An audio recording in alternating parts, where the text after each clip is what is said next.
Hey guys, tonight we are heading back into the dusty, desperate, and surprisingly bureaucratic world of the 19th century American frontier. We are talking about the Oregon Trail. Now, before you start thinking about pixelated wagons or humorous jokes about dying of dysentery on a computer screen, let us get real. This was a 2,000-mile survival gauntlet where the rules of civilization were packed into a wooden crate and dragged across an entire continent. You might think, how hard could it be to just walk west? But spoiler alert, you would probably not survive this, at least not without understanding the massive list of unwritten rules that governed every step from Missouri to the Pacific. So, before we hitch the oxen and leave the safety of the trees behind, take a moment to like the video and subscribe, but only if you genuinely enjoy this kind of late-night historical wandering. Now, dim the lights, perhaps turn on a fan to mimic the constant, rhythmic whistle of the wind across the Great Plains, and let us ease into tonight's journey together. We begin with the most important rule of survival, which occurred months before you ever saw a mountain: the law of the 2,000 pounds. You see, a standard pioneer wagon was not a moving van. It was a fragile wooden boat on wheels. Most people made the fatal mistake of trying to bring their old life with them: mahogany dressers, heavy cast-iron stoves, or massive family Bibles. But the trail had a brutal physics lesson waiting for them at the very first river crossing. If your wagon exceeded 2,000 to 2,500 pounds, your oxen would collapse before you even reached Nebraska. The social rule of the trail was leave it behind. This led to a 2,000-mile-long trail of discarded treasures. Imagine walking for weeks past abandoned pianos, grandfather clocks, and fine china sets sitting in the middle of a desert. It was a visceral reminder that in the wilderness, your status was measured by the lightness of your load, not the quality of your furniture. The second rule involved the covenant of the wagon train. Out in the great American desert, there were no courthouses, no police, and no sovereign laws other than what you carried in your head. To prevent total anarchy, every group of travelers had to draft a formal constitution before they left the jumping-off towns like Independence, Missouri. This was a legal contract. They elected a captain, a treasurer, and a judge. They even had regulators to handle disputes over whose ox stepped on whose property. This was not just for show. If you stole sugar from a neighbor or neglected your turn on the night watch, the trail court could sentence you to be banished.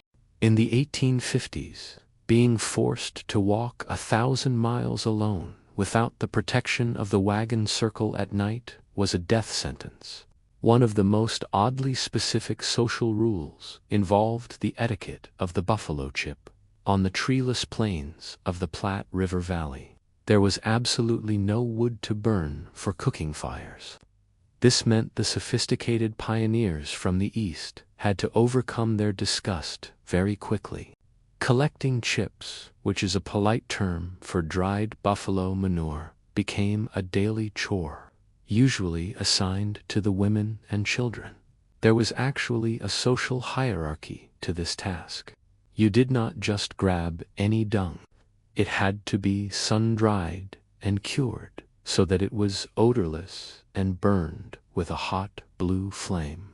If you were too refined or civilized to pick up manure with your bare hands, your family did not eat a hot meal that night.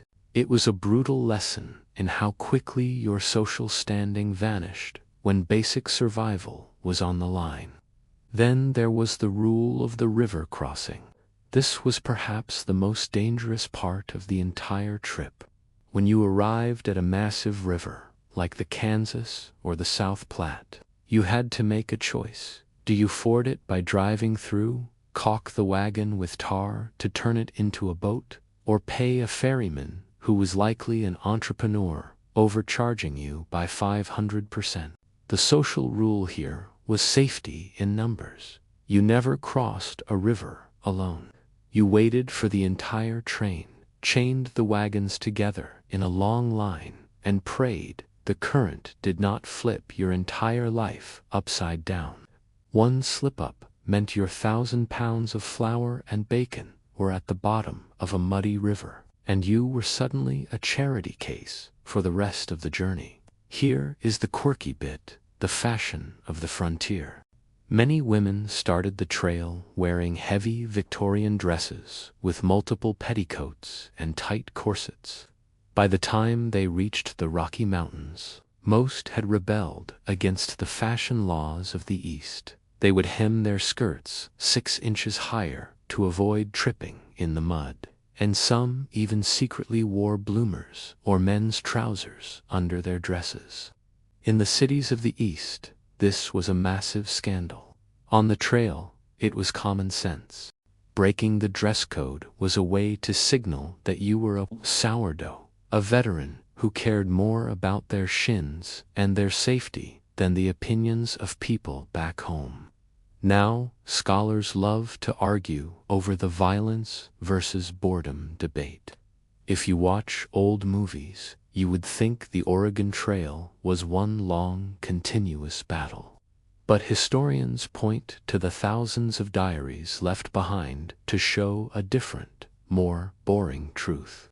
The real villain of the trail was not a Hollywood ambush. It was cholera. Because people did not understand germ theory. They camped in the same spots, drank from contaminated water sources, and ignored basic hygiene. Within 24 hours, an entire wagon train could be reduced to a graveyard. The social rule of the trail was keep moving. You could not stop to mourn or even to properly bury the dead if the disease was spreading. You had to leave the sick behind, or risk the lives of the 50 other families in your group. You find yourself standing on a ridge in the Nebraska Territory, looking out at a horizon that seems to never end. The air smells of dry grass, sagebrush, and the dusty hide of the oxen. Your boots are worn through, and your best linen shirt is now a shade of gray that does not exist in nature.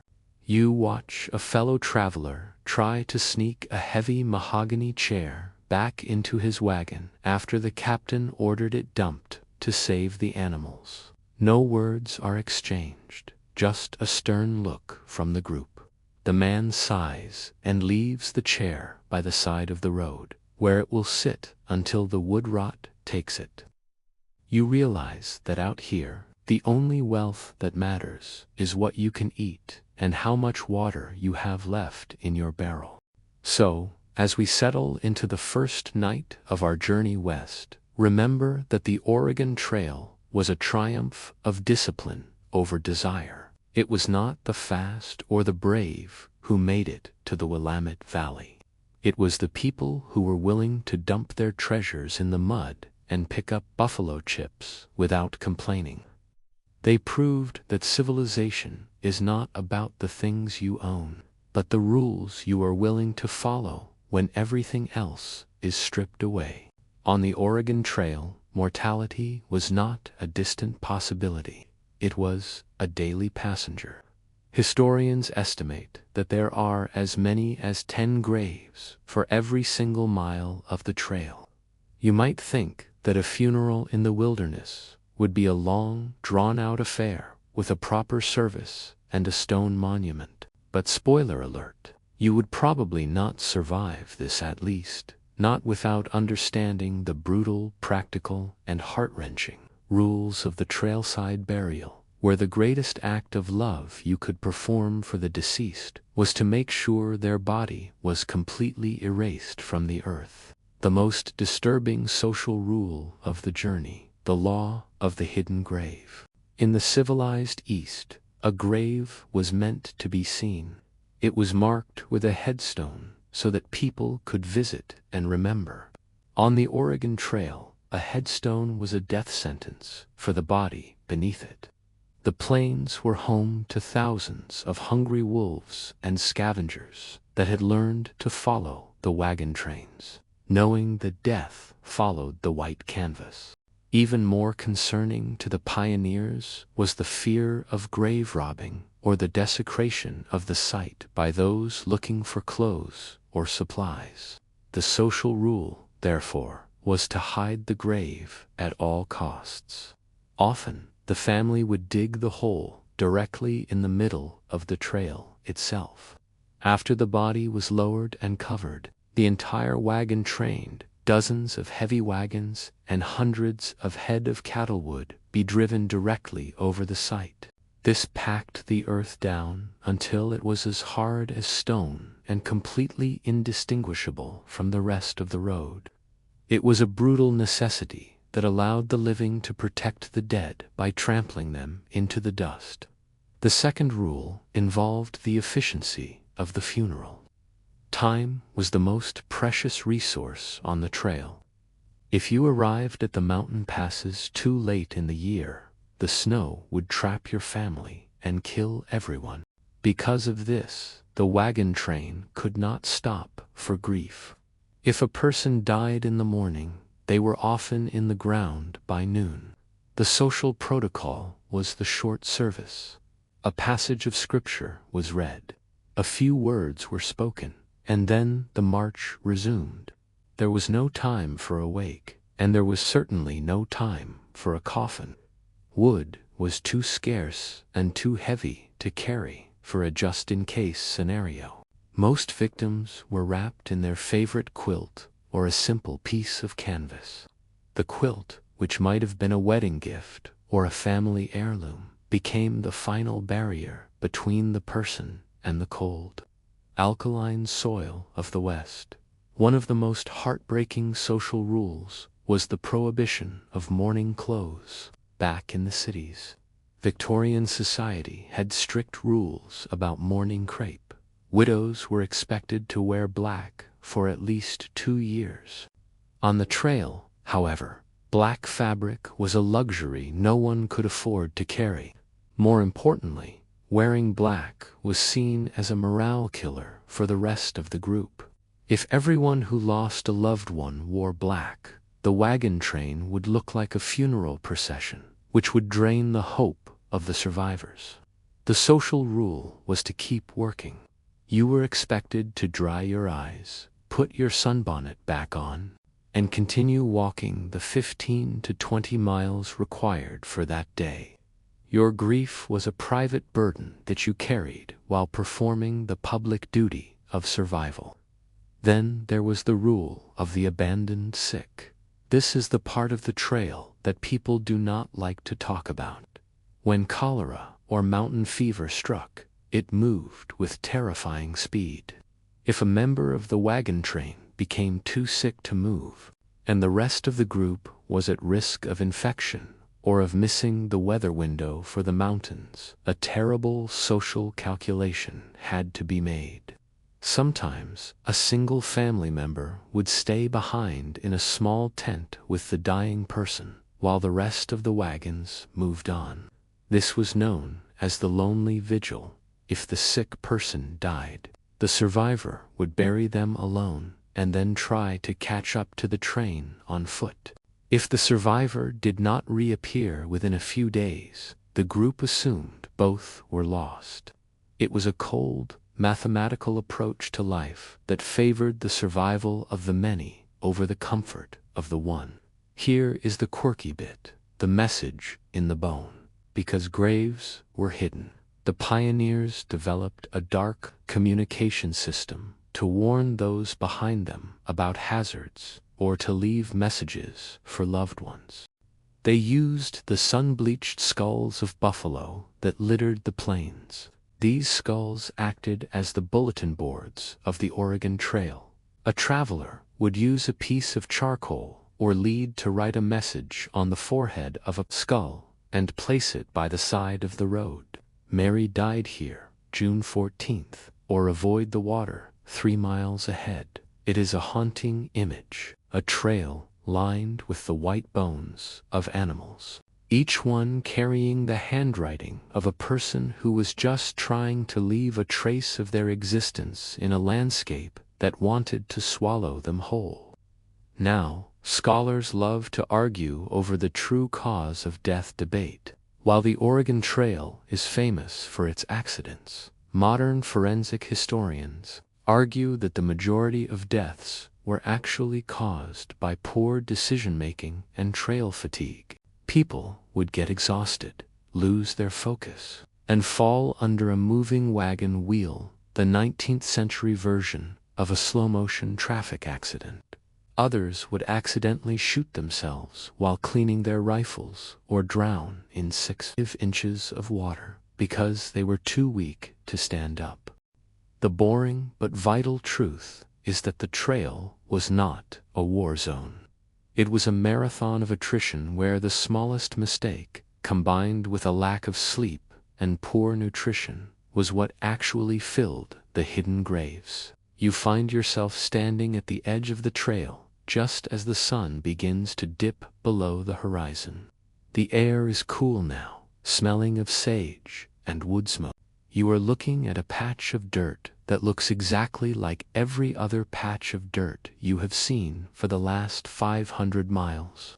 But you know that your younger brother is buried there, 3 feet down, wrapped in the wool blanket your mother made.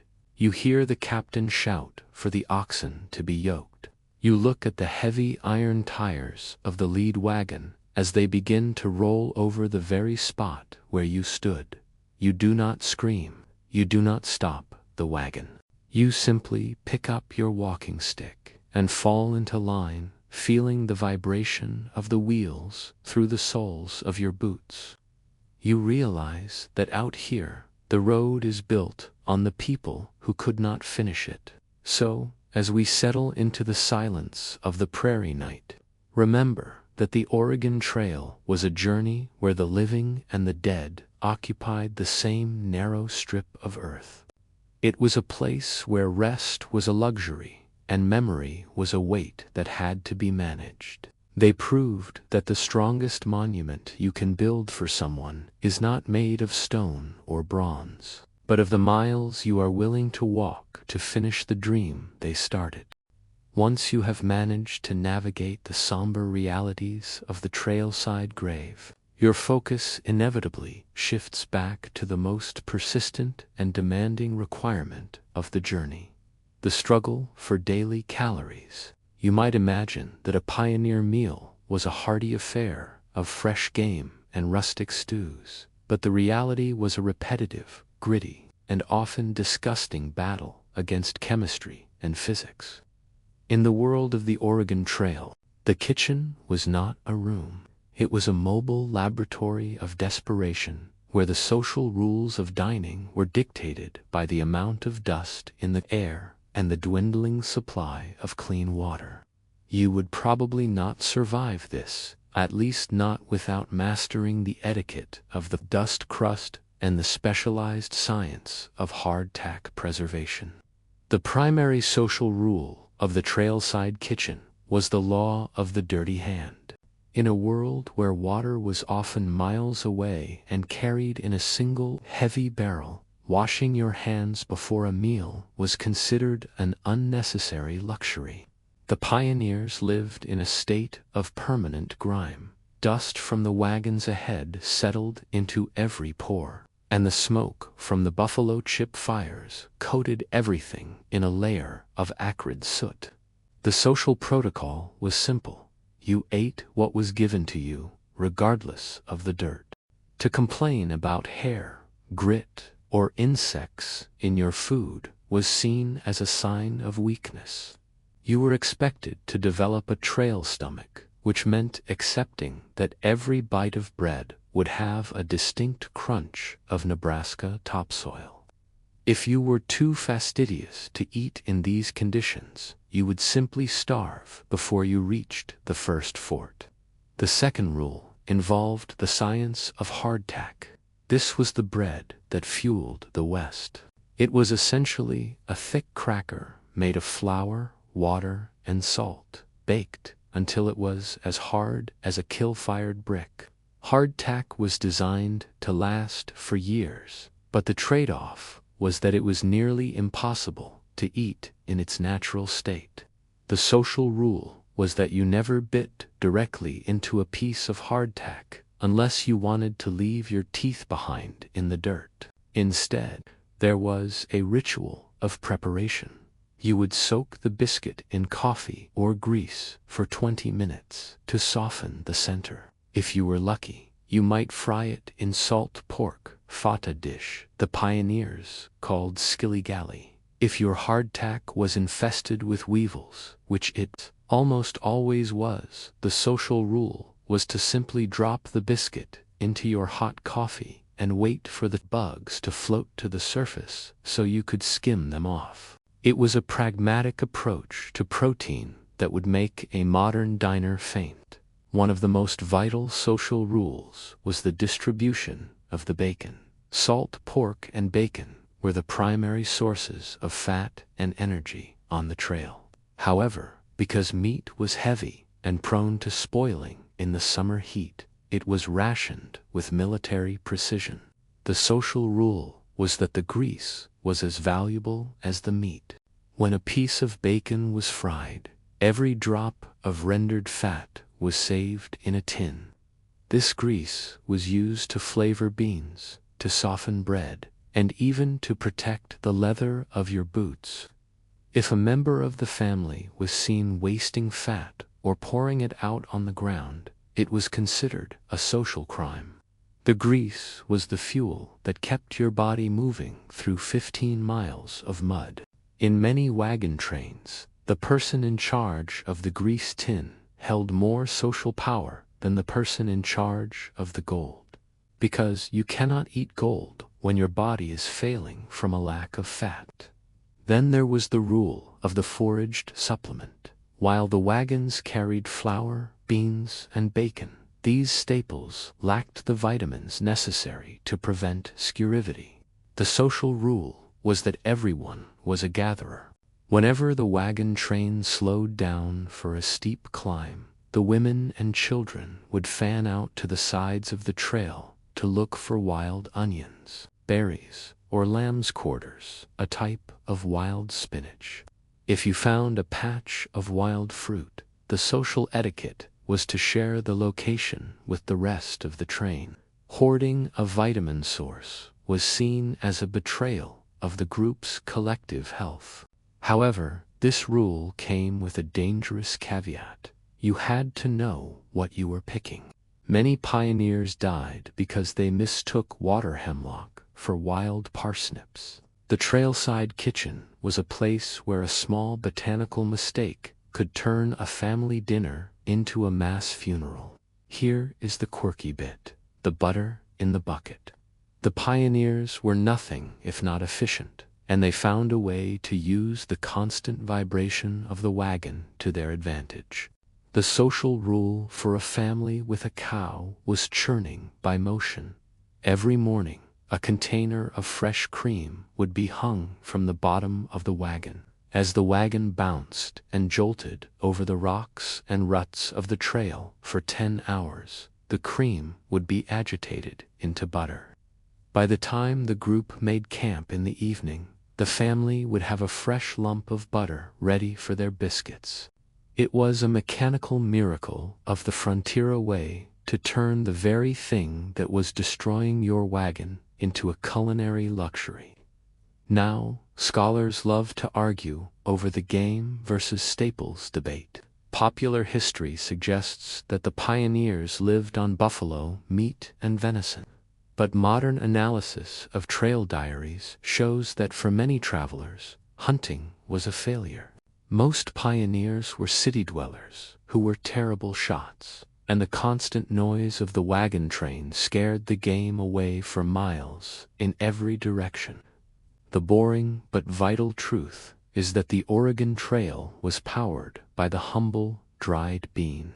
Beans were light to carry, high in protein, and nearly indestructible. The social rule was that the bean pot was always soaking. You would start soaking the beans in a bucket under the wagon during the day, so they would be ready to boil at night. The trail was not one with a rifle. It was one with a bean pot and the patience to wait for them to soften over a buffalo chip fire.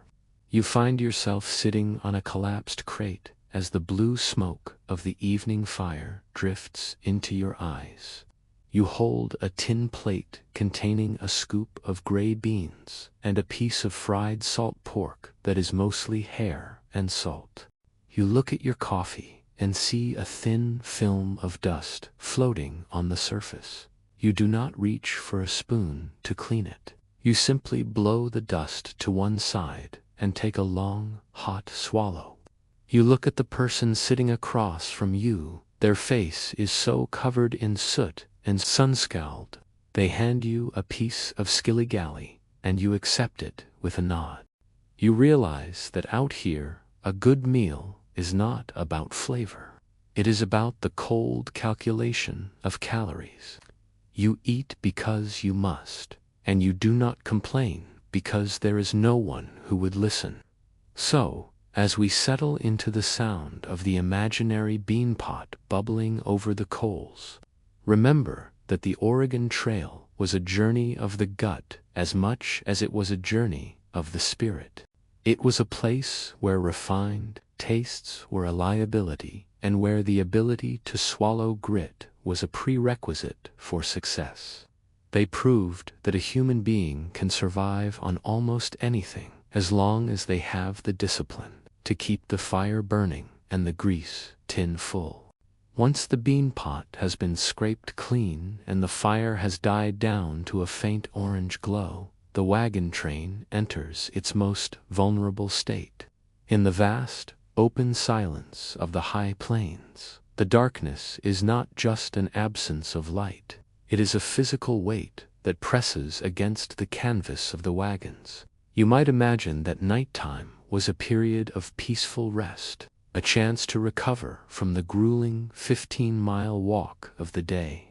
But the reality was that the night was a high-stakes period of surveillance and anxiety. The social order of the trail did not sleep.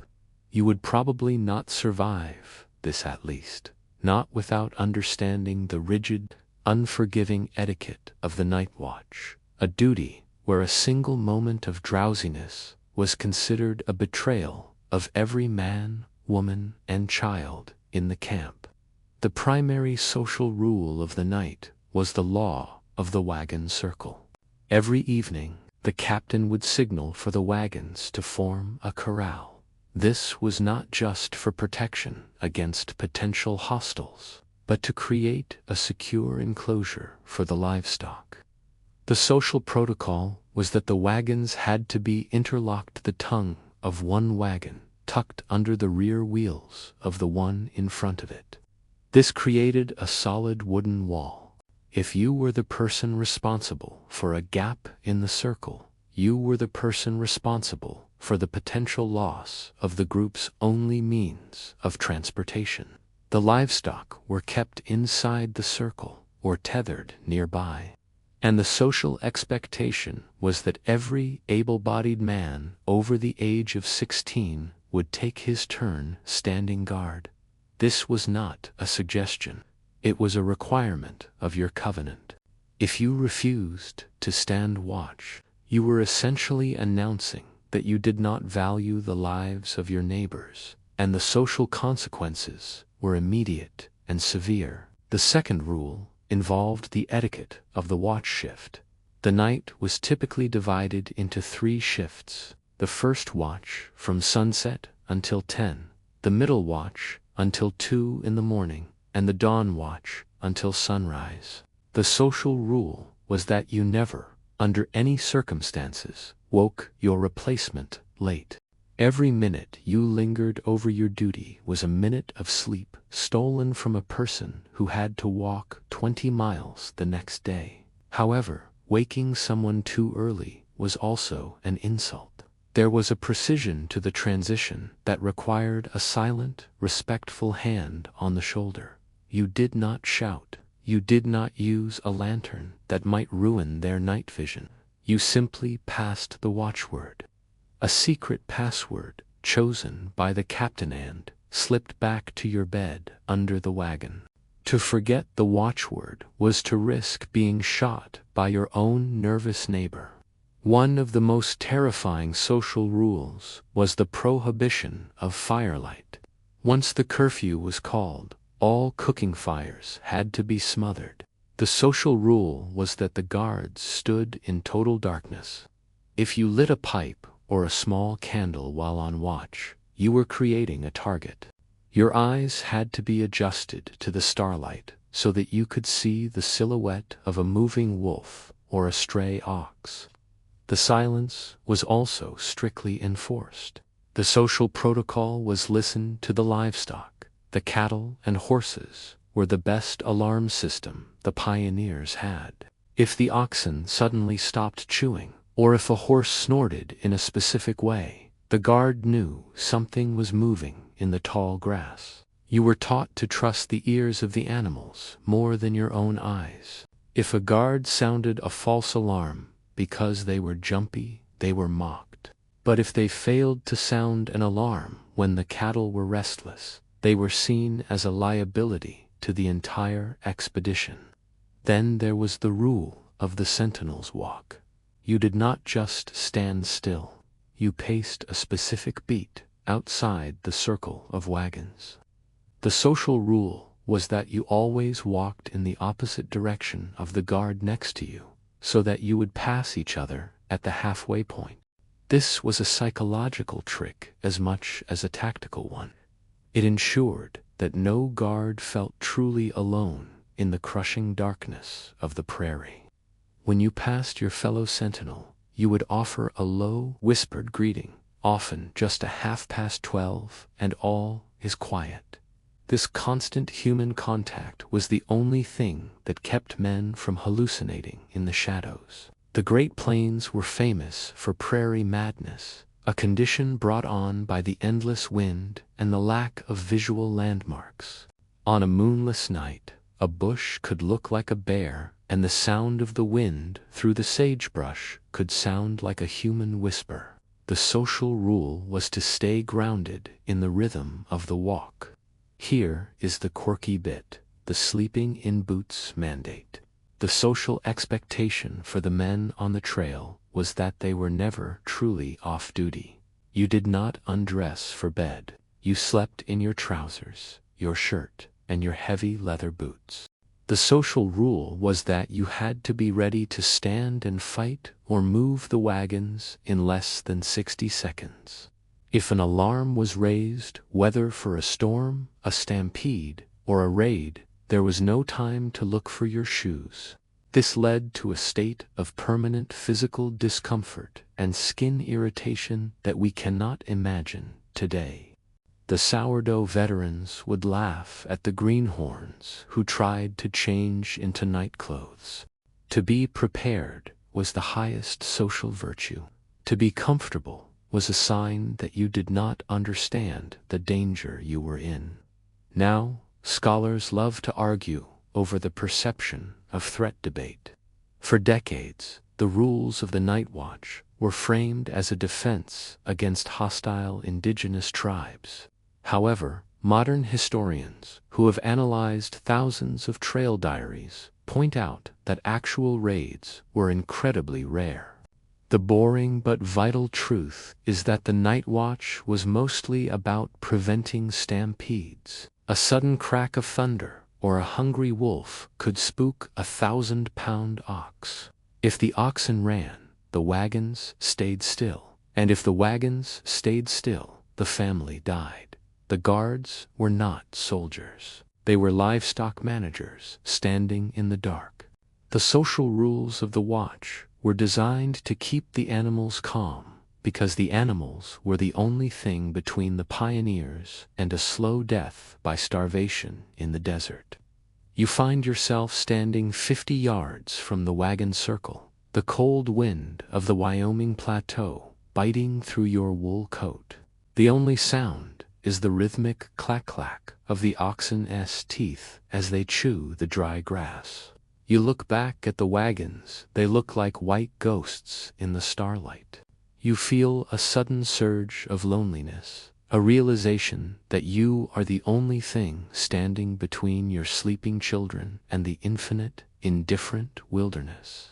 You see a shadow move near a cluster of rocks. Your heart hammers against your ribs, and you tighten your grip on the cold iron of your rifle. You wait. You watch the ears of the lead ox. The animal does not move. The shadow was just a trick of the wind. You take a deep breath, adjust your hat, and begin your walk back toward the other guard, ready to whisper the secret word that proves you are still sane. So, as we settle into the deep silence of the imaginary middle watch, remember that the Oregon Trail was a journey where the night was more exhausting than the day. It was a place where rest was a calculated risk and where your eyes had to learn to see in the dark.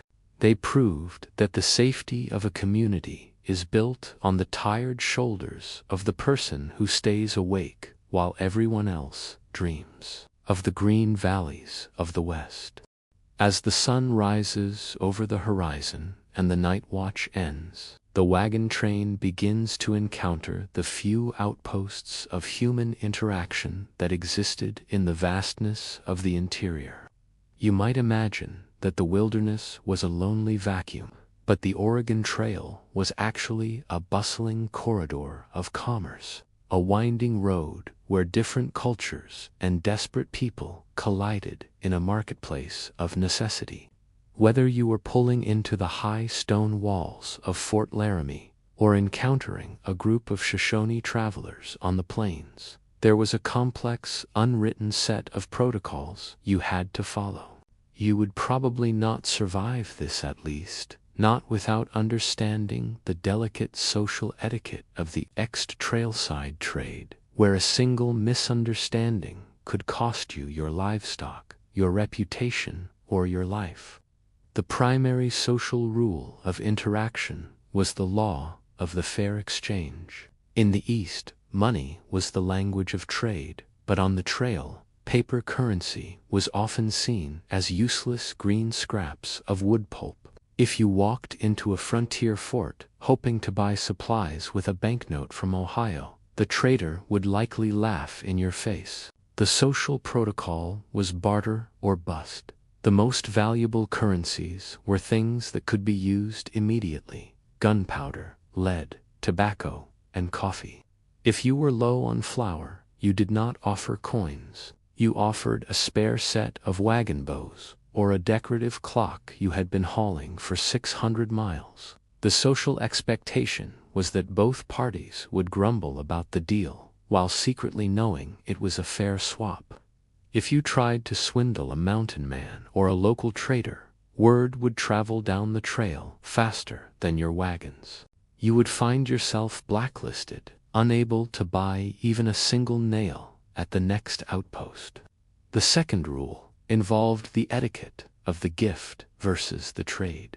When encountering indigenous groups like the Pawnee, the Sioux, or the Nez Perce, the social rules shifted significantly. Many tribes operated on a gift economy rather than a market economy. The social rule was that if a group approached your wagons, a formal exchange of gifts was required to establish peaceful intent. This was not a purchase for safe passage. It was a diplomatic ritual. If you offered a small amount of sugar or a mirror as a gift, and the other party accepted it, you had created a social bond of protection. However, many greenhorn pioneers misunderstood this. They would either be too stingy, which was seen as a grave insult, or they would be too aggressive, treating the interaction like a business transaction. The social protocol was patience. You sat, you smoked a pipe if offered, and you acknowledged that you were a guest on their land. To rush the process was to signal that you were a person without manners or honor. One of the most vital social rules of the trailside trade was the regulation of the lame ox. By the time a wagon train reached a place like Fort Bridger, many of the animals were exhausted, their hooves cracked, and their ribs showing through their hides. This led to a very specific type of marketplace, the animal exchange. The social rule was that you could trade 2 or 3 lame or exhausted oxen for one healthy, fresh animal. The traders at the forts made their fortune this way.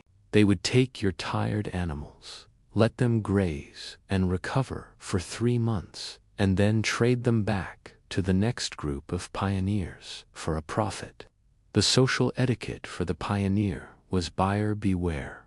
If you traded for an ox that died 3 miles down the road, there was no returning to the fort for a refund. You were expected to inspect the teeth, the hooves, and the temperament of the animal yourself. If you were fooled, the social rule was to accept your education with a quiet dignity and move on. Then there was the rule of the mountain man guide. As the trail became more difficult in the Rocky Mountains, many wagon trains hired veteran trappers or mountain men to lead them.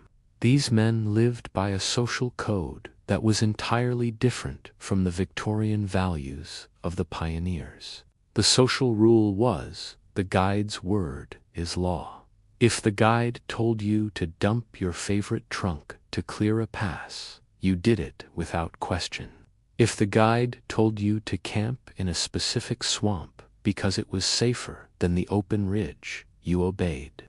However, these men were often seen as wild or uncivilized by the pioneers, which led to intense social friction. The social etiquette required a delicate balance. You had to respect their survival skills while maintaining your own sense of order. If the captain of the wagon train argued with the guide in front of the group, it undermined the authority of both, often leading to the splitting of the train, where families would pick sides and wander off in different directions, a move that almost always ended in disaster. Here is the quirky bit. While the image of the Wild West often involves a lot of drinking, the social rules for a moving wagon train were surprisingly dry. Most covenants drafted in Missouri strictly banned the consumption of alcohol while the wagons were in motion. The social rule was that whiskey was for medicinal purposes only. However, at the trading posts, this rule was tested to the breaking point. A bottle of Old Crow or Taos Lightning could cost more than a month's worth of flour. The social etiquette of the fort binge was a well-known phenomenon.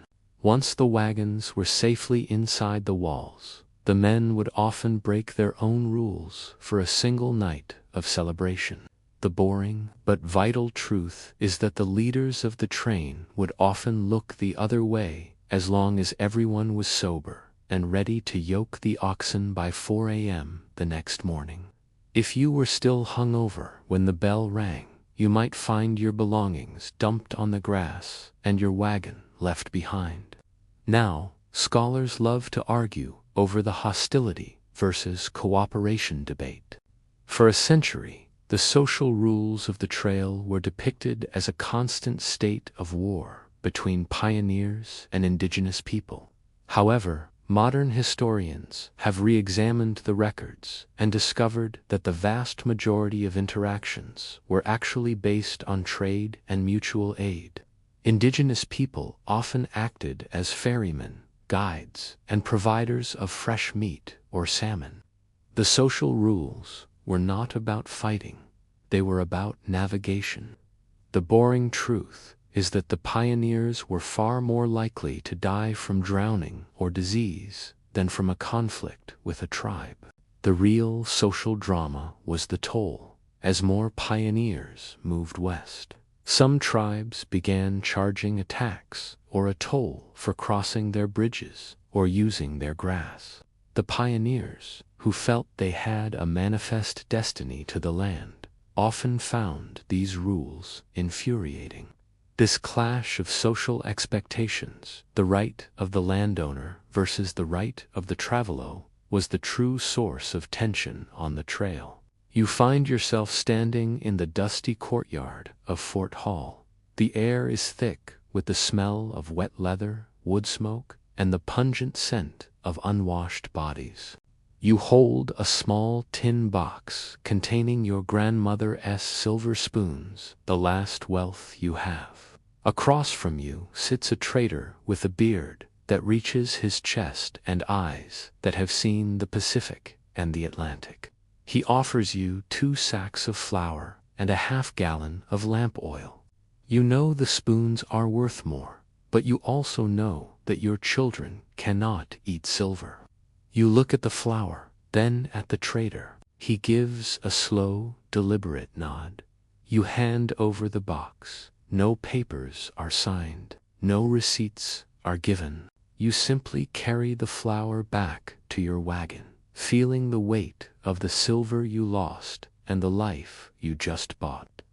So, as we settle into the imaginary hustle and bustle of a frontier trading post, remember that the Oregon Trail was a journey of negotiation.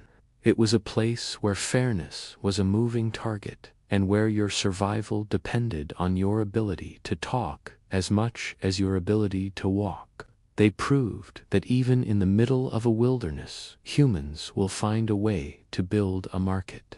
Because the only thing more powerful than the fear of the unknown is the desire to get a good deal on a sack of salt.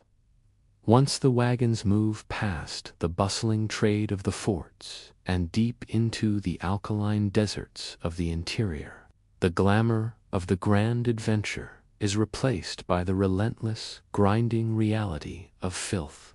You might think that in a survival situation, cleanliness would be the first thing to be abandoned, but the social order of the 19th century dictated otherwise. For the pioneers, laundry was not just a chore, it was a moral battleground. Staying clean was a way to maintain a connection to the civilization they had left behind. You would probably not survive this, at least, not without understanding the grueling social etiquette of the wash day, a communal ritual that was often more physically demanding than walking 15 miles through the mud.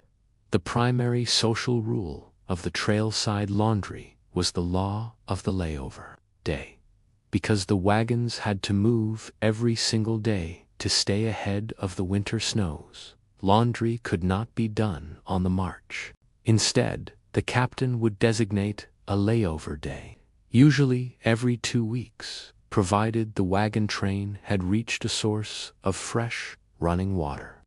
The social protocol was that the entire group stopped together. This was not a day of rest for the women and children. While the men repaired the wagons and tended the oxen, the women were expected to perform the great wash. If a woman refused to do laundry or fell behind in her cleanliness, it was seen as a sign that her family was going to cede, a 19th century term for losing one's grip on civilized life. The sight of white linen hanging from the wagon bows to dry was a social signal of competence and strength. The second rule involved the chemistry of the lye soap. You could not simply buy a bar of gentle detergent at a fort. Most pioneers carried lye soap that they had made themselves back in Missouri using animal fat and wood ash. This soap was incredibly harsh. It was designed to strip grease and dirt from heavy canvas, but it was equally effective at stripping the skin from your hands. The social rule was no complaining. You would spend 10 hours with your arms submerged in boiling water and caustic chemicals, scrubbing heavy wool trousers and linen shirts against a corrugated metal washboard. By the end of the day, your knuckles would be bleeding and your fingernails would be worn down. To show pain was to admit that you were not Western enough for the journey. The social etiquette required a stoic silence as you scrubbed the Nebraska dust out of your husband's Sunday shirt. One of the most vital social rules was the regulation of the water source. When 50 families arrived at a small creek, the social order was immediately threatened. The social rule was upstream for drinking, downstream for washing. If you were caught scrubbing dirty socks upstream from where the livestock were drinking, or where another family was filling their water barrels, it would cause a physical confrontation. The water was the lifeblood of the train, and the etiquette of its use was enforced with a ferocity that bordered on violence.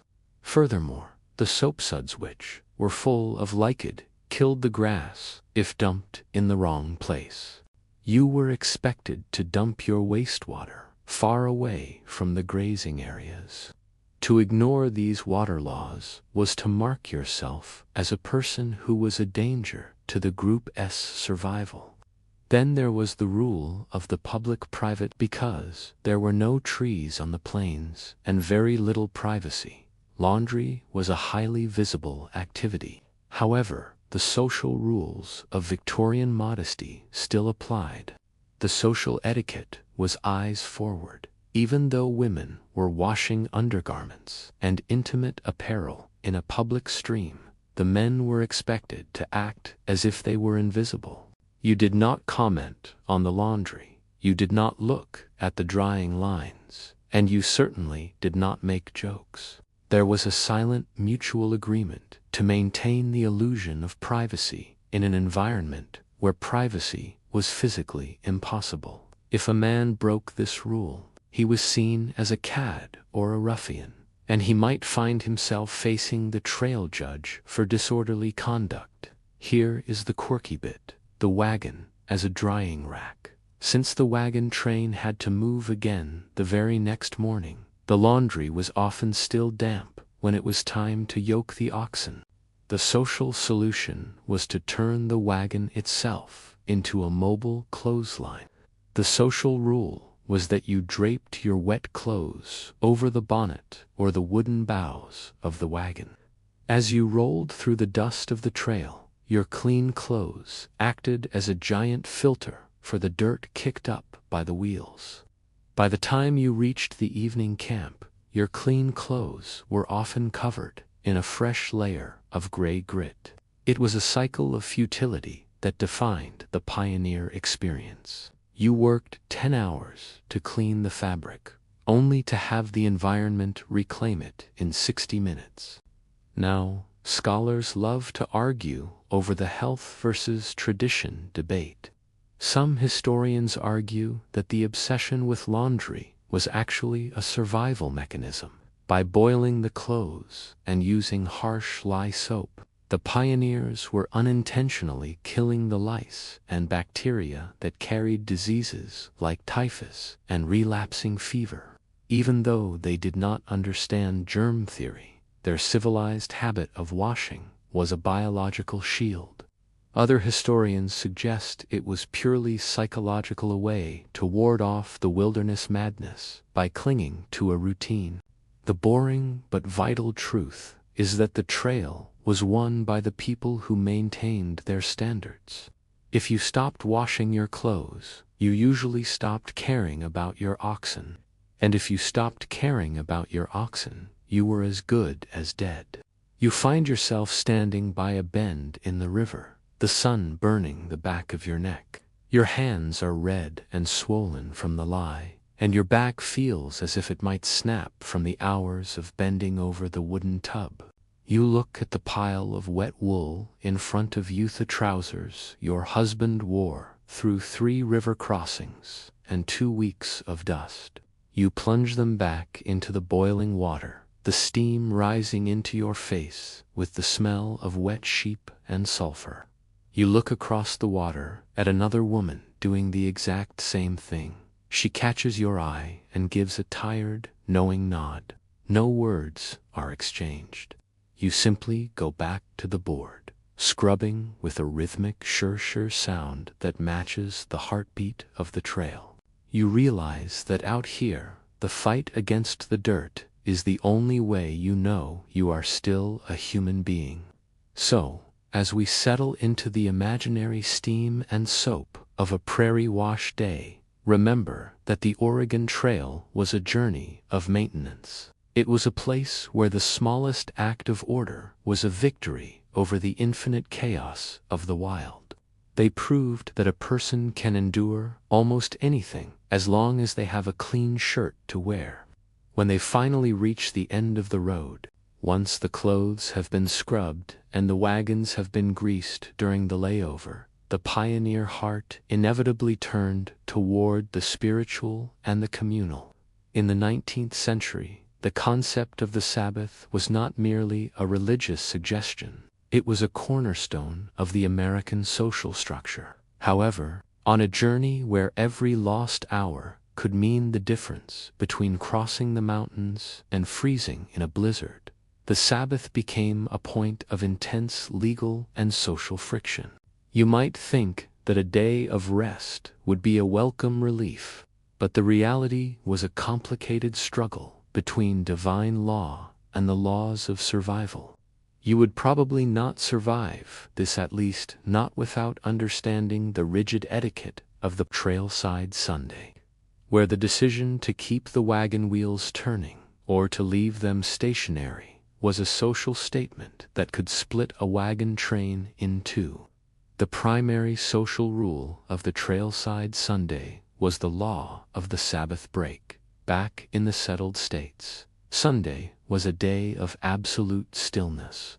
On the trail, however, the captain was often faced with a God versus the calendar dilemma. The social protocol was that the decision to travel on Sunday had to be voted upon by the entire council. If a group was particularly devout, they would refuse to move a single inch, spending the day in prayer, singing hymns, and listening to a sermon delivered from the back of a wagon.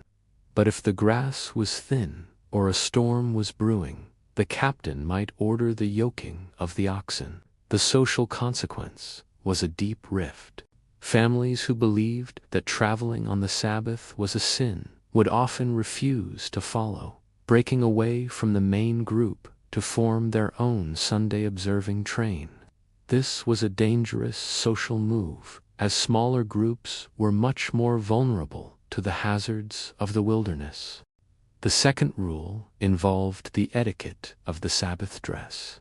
Even in the middle of a desert, hundreds of miles from the nearest church, the social rule was that Sunday required a change in appearance.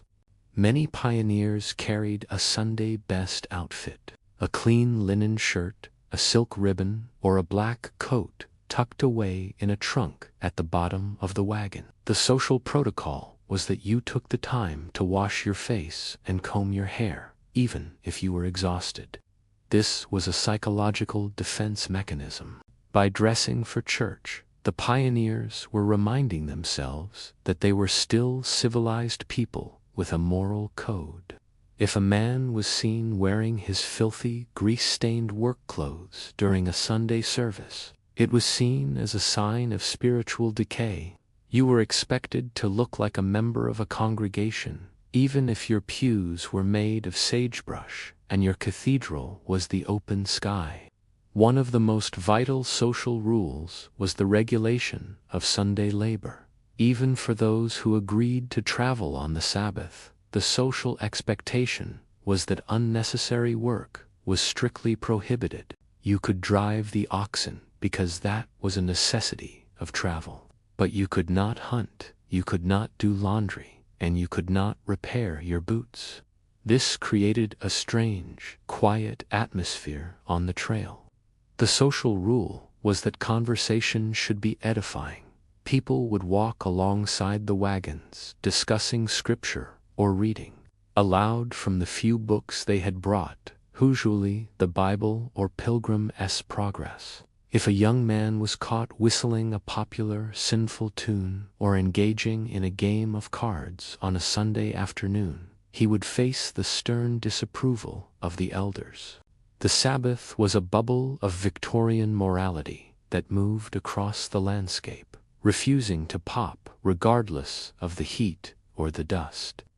Then there was the rule of the visiting hour. Because the wagons often slowed down, or stopped on Sundays.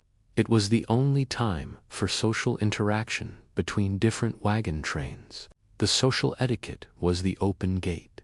If another group was camped within walking distance, it was customary for the families to visit one another.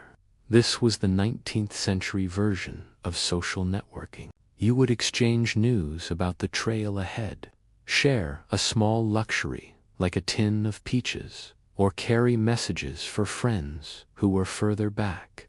For the younger pioneers, Sunday was the only time for courting.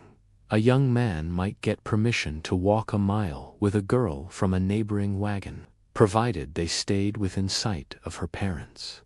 These brief, supervised strolls were the foundation of many frontier marriages.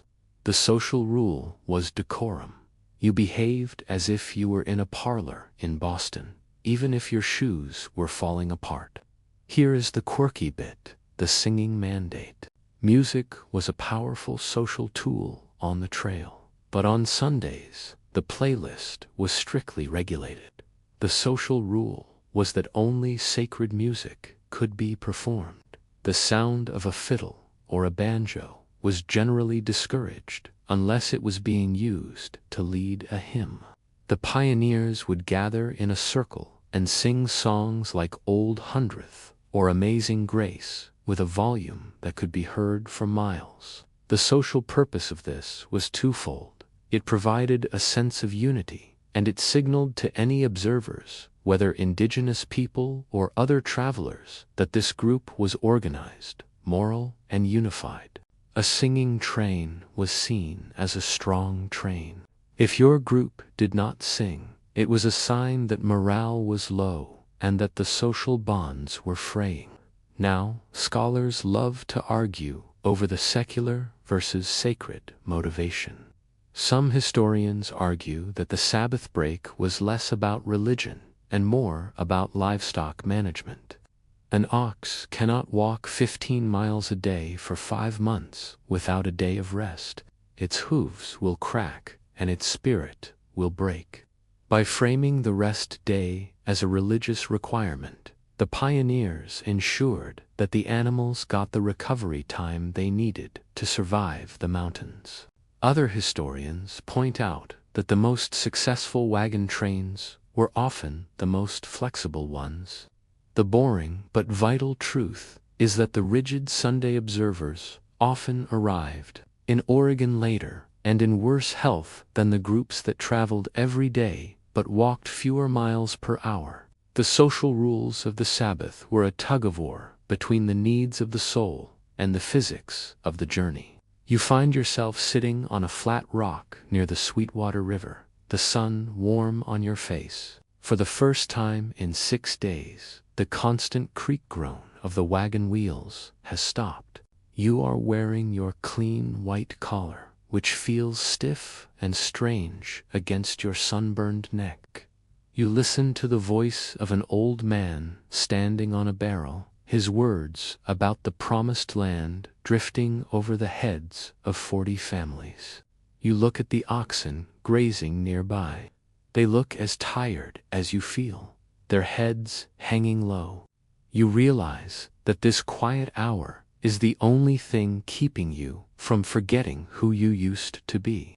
You do not think about the 1,000 miles remaining. You simply close your eyes and join in the chorus of a hymn, the sound of 100 voices rising above the wind. So, as we settle into the imaginary Sunday stillness of a prairie camp, remember that the Oregon Trail was a journey where the calendar was a weapon. It was a place where rest was a theological debate and where a clean shirt was a badge of honor. They proved that a human being can endure the most brutal conditions as long as they can find one day a week to pretend that the world is still a peaceful and orderly place. Once the echoes of the Sunday hymns fade into the vastness of the prairie, the pioneers were often forced to confront a reality that no amount of prayer could fully alleviate: the fragility of the human body. In the 19th century, medical knowledge was in a state of transition, caught between ancient theories of balancing humors and the early, terrifying beginnings of modern surgery. On the Oregon Trail, a scratch could become a gangrenous nightmare in 48 hours, and a broken leg was often a death sentence for the journey. You would probably not survive this, at least, not without understanding the brutal social etiquette of trailside medicine, a world where the role of the doctor was often played by a blacksmith with a steady hand, and where pain management was a philosophical concept rather than a chemical reality. The primary social rule of frontier medicine was the law of the common surgeon. Very few wagon trains had the luxury of a trained physician. Usually, the social protocol dictated that the person with the most stable nerves or the sharpest tools was the designated medic. This was often the wagon master or the blacksmith, as they possessed the saws and knives necessary for the most common cure for severe trauma, amputation. The social expectation was total stoicism. If you suffered a crushing injury from a wagon wheel, which was a frequent occurrence, the procedure had to happen immediately. There was no sterile operating room. There was only a dusty blanket and a leather strap for you to bite down on. The social rule was that you did not scream in a way that would panic the children. You were expected to endure the saw with a terrifying, silent dignity that signaled your Western grit. The second rule involved the chemistry of the cure-all.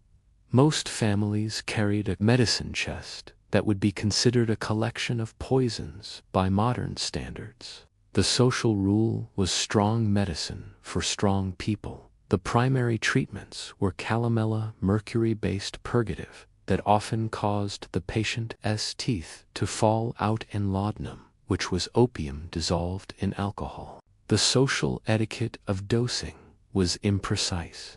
If you had a fever, you were given mercury to purge the bile. If you were in pain, you were given enough opium to make you forget you were in a desert. The social expectation was that the medicine should hurt or taste terrible to be effective. If a remedy did not cause a violent physical reaction, it was seen as weak. This led to a cycle of heroic medicine, where the treatment was often more lethal than the original ailment. One of the most vital social rules was the regulation of the cholera camp. As we have mentioned, cholera was the true king of the trail, but the social rules regarding it were based on a misunderstanding of how it spread. Because people believed in the miasma theory that disease was caused by bad smells, the social protocol was to build massive fires of sagebrush to cleanse the air around the sick. The social rule was one of distance and dread.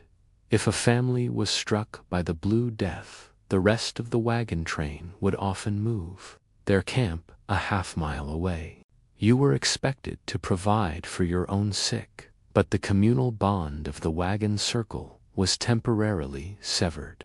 This was not seen as cruelty, but as a covenant of survival. To stay too close to the infected was seen as a form of social suicide that endangered the entire expedition's progress toward the mountains.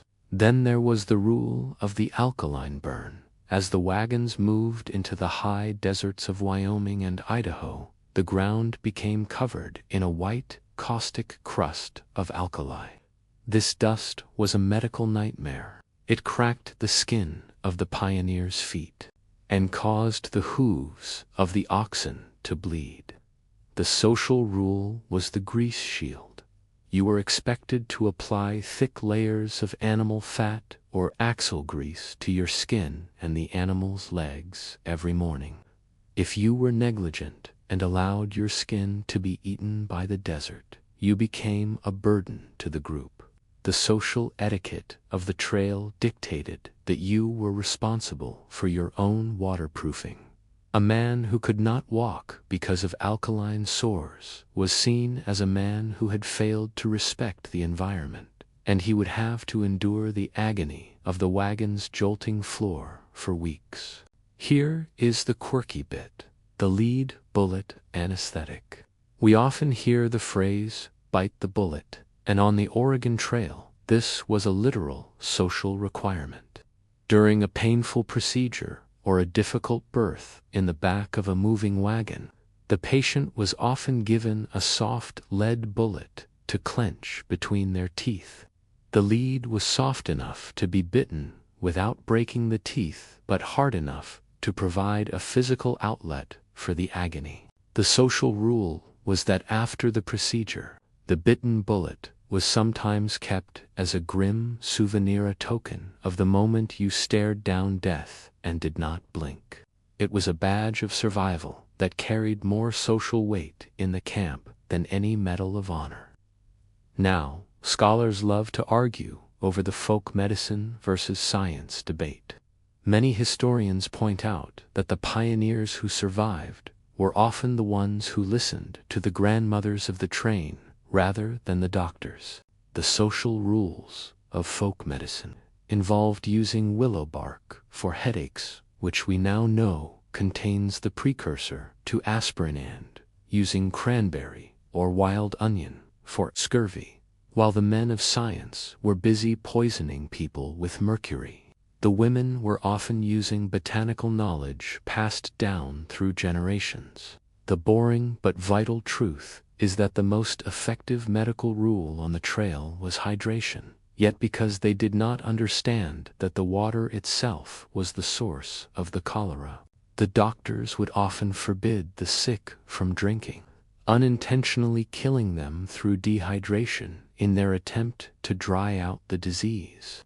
You find yourself kneeling in the dirt inside the shadow of a wagon. Your friend lies before you, his arm mangled by a runaway ox. The air smells of hot iron, vinegar, and the metallic scent of blood. The surgeon, the man who usually shoes the horses, approaches with a saw that he has just wiped on his apron. He looks at you and hands you a leather strap. "Hold him down," he says flatly. You look at your friend, whose eyes are wide with a terror that no words can describe. You do not offer words of comfort. You simply lean your weight onto his chest and tighten your grip. You realize that out here, love is a cold, hard thing. It is the strength to stay present while the unspeakable happens, knowing that if you flinch, he dies. So, as we settle into the imaginary, heavy silence of a trailside surgery, remember that the Oregon Trail was a journey where the body was a machine that had to be kept running at any cost. It was a place where health was a luxury and endurance was the only currency that mattered. They proved that the human spirit can survive the most primitive conditions as long as there is someone willing to hold the strap and someone brave enough to bite the bullet. Once you have witnessed the grim necessities of frontier medicine, you begin to notice a group of travelers who are often overlooked in the grand narratives of the West: the children. In the 19th century, childhood was not the protected, carefree period of life that we recognize today. On the Oregon Trail, a 10-year-old was not a child. They were a junior laborer, a scout, and a vital gear in the family's survival machine. You might imagine that children would be kept safe inside the wagons, away from the dust and the danger. But the reality was that most children walked almost every single one of those 2,000 miles. You would probably not survive this, at least not without understanding the rigid social etiquette of trailside childhood, where play was a form of work and where a child's obedience was a matter of life and death. The primary social rule of the trailside child was the law of the walking requirement. Because the wagons were heavily loaded with flour, bacon, and family treasures, there was rarely room for a healthy person to sit. The social protocol was that if you were old enough to walk, you walked. Children as young as 5 or 6 were expected to keep pace with the oxen for 15 miles a day. The social expectation was total physical resilience. If a child complained of tired feet or the heat, they were not met with sympathy, but with a lecture on the greater purpose of the journey. This created a generation of children with feet as tough as leather and a psychological endurance that modern society would find chilling. The only time a child was allowed in the wagon was if they were literally too sick to stand, and even then they had to endure the bone-jarring vibration of the wooden floorboards. The second rule involved the etiquette of the chip brigade. We have discussed the importance of buffalo manure as fuel, but the social rule was that the collection of this fuel was the primary responsibility of the children. This was known as the chip brigade. Children were expected to fan out from the trail with large burlap sacks, competing to see who could find the driest, most cured pieces of dung. The social protocol was that this was not a dirty job. It was a contribution to the family's warmth and hunger. Children were taught to identify the quality of the fuel by sight and touch. If a child returned to camp with a half-empty bag, they were seen as having failed their first duty of the day. This mundane, repetitive task taught children that their survival was directly linked to their willingness to perform the unglamorous work of the frontier. One of the most vital social rules was the regulation of the wagon wheel danger for a child on the trail. The most lethal object in the world was not a wild animal or a hostile stranger. It was the wagon itself, because the children walked alongside the moving vehicles. Often in a state of extreme exhaustion or boredom, they would frequently try to jump onto the tongue of the wagon or the moving wheels for a brief ride. The social rule was stay clear or pay the price. Every year, dozens of children were crushed when they slipped and fell under the massive iron-rimmed wheels. The social etiquette of the camp was to use these tragedies as moral lessons. If a child was injured or killed by a wagon, the story was told to every other child in the train as a warning. There was no child-proofing the wilderness. There was only the cold, hard rule of personal responsibility and the constant, watchful eye of older siblings. Then there was the rule of the shadow education. While there were no schoolhouses on the Oregon Trail, the social rule was that education must continue. This was often done through the walking school. Parents or older siblings would quiz children on arithmetic, spelling, or Bible verses as they walked. The social etiquette was that the mind must be as active as the feet. A child might be expected to memorize the names of the landmarks they passed: Chimney Rock, Independence Rock, the Devil's Gatas, part of a geography lesson. If a family was seen neglecting their children's education, they were judged by the rest of the wagon train as losing their civilized character.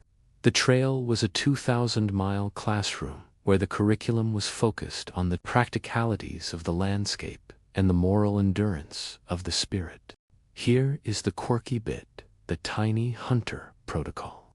Many young boys were given small caliber rifles or fowling pieces and expected to contribute to the pot by hunting small game like prairie dogs, rabbits, or sage grouse. The social rule was one shot, one meal. Gunpowder and lead were too expensive to waste on target practice. A 12-year-old boy was expected to have the marksmanship and the nerves of an adult. If he returned to camp with a rabbit, he was given a seat of honor at the fire. If he wasted ammunition and returned empty-handed, he was given the boring task of minding the livestock. This created a social hierarchy among the children based on their ability to provide meat. It was a premature entrance into the world of adult responsibility that stripped away the play of childhood and replaced it with the pressure of survival. Now, scholars love to argue over the trauma versus adventure debate. For a long time, the Oregon Trail was depicted as a grand, exciting adventure for children, a giant camping trip across the plains. However, modern psychologists and historians who have studied the letters and later memoirs of these children point to a deeper level of trail fatigue. The children were often the most affected by the loss of siblings to disease and the constant low-level fear of the unknown. The boring but vital truth is that childhood on the trail was a period of intense social molding.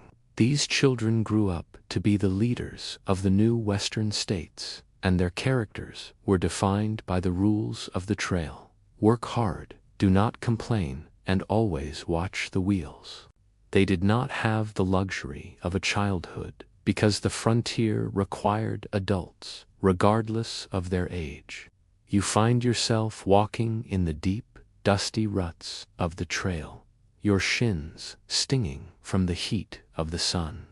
You are 10 years old, and you have been walking since 4 in the morning. Your burlap sack is heavy with buffalo chips, and the strap is digging into your shoulder. You look ahead at the long line of white wagons stretching toward the horizon like a slow-moving snake. You see a small patch of wildflowers by the side of the road, and for a second you want to stop and pick them. But you hear the crack of the driver's whip and the low groan of the oxen. You realize that if you stop, the gap between you and your family will grow, and in the wilderness, a gap is a dangerous thing.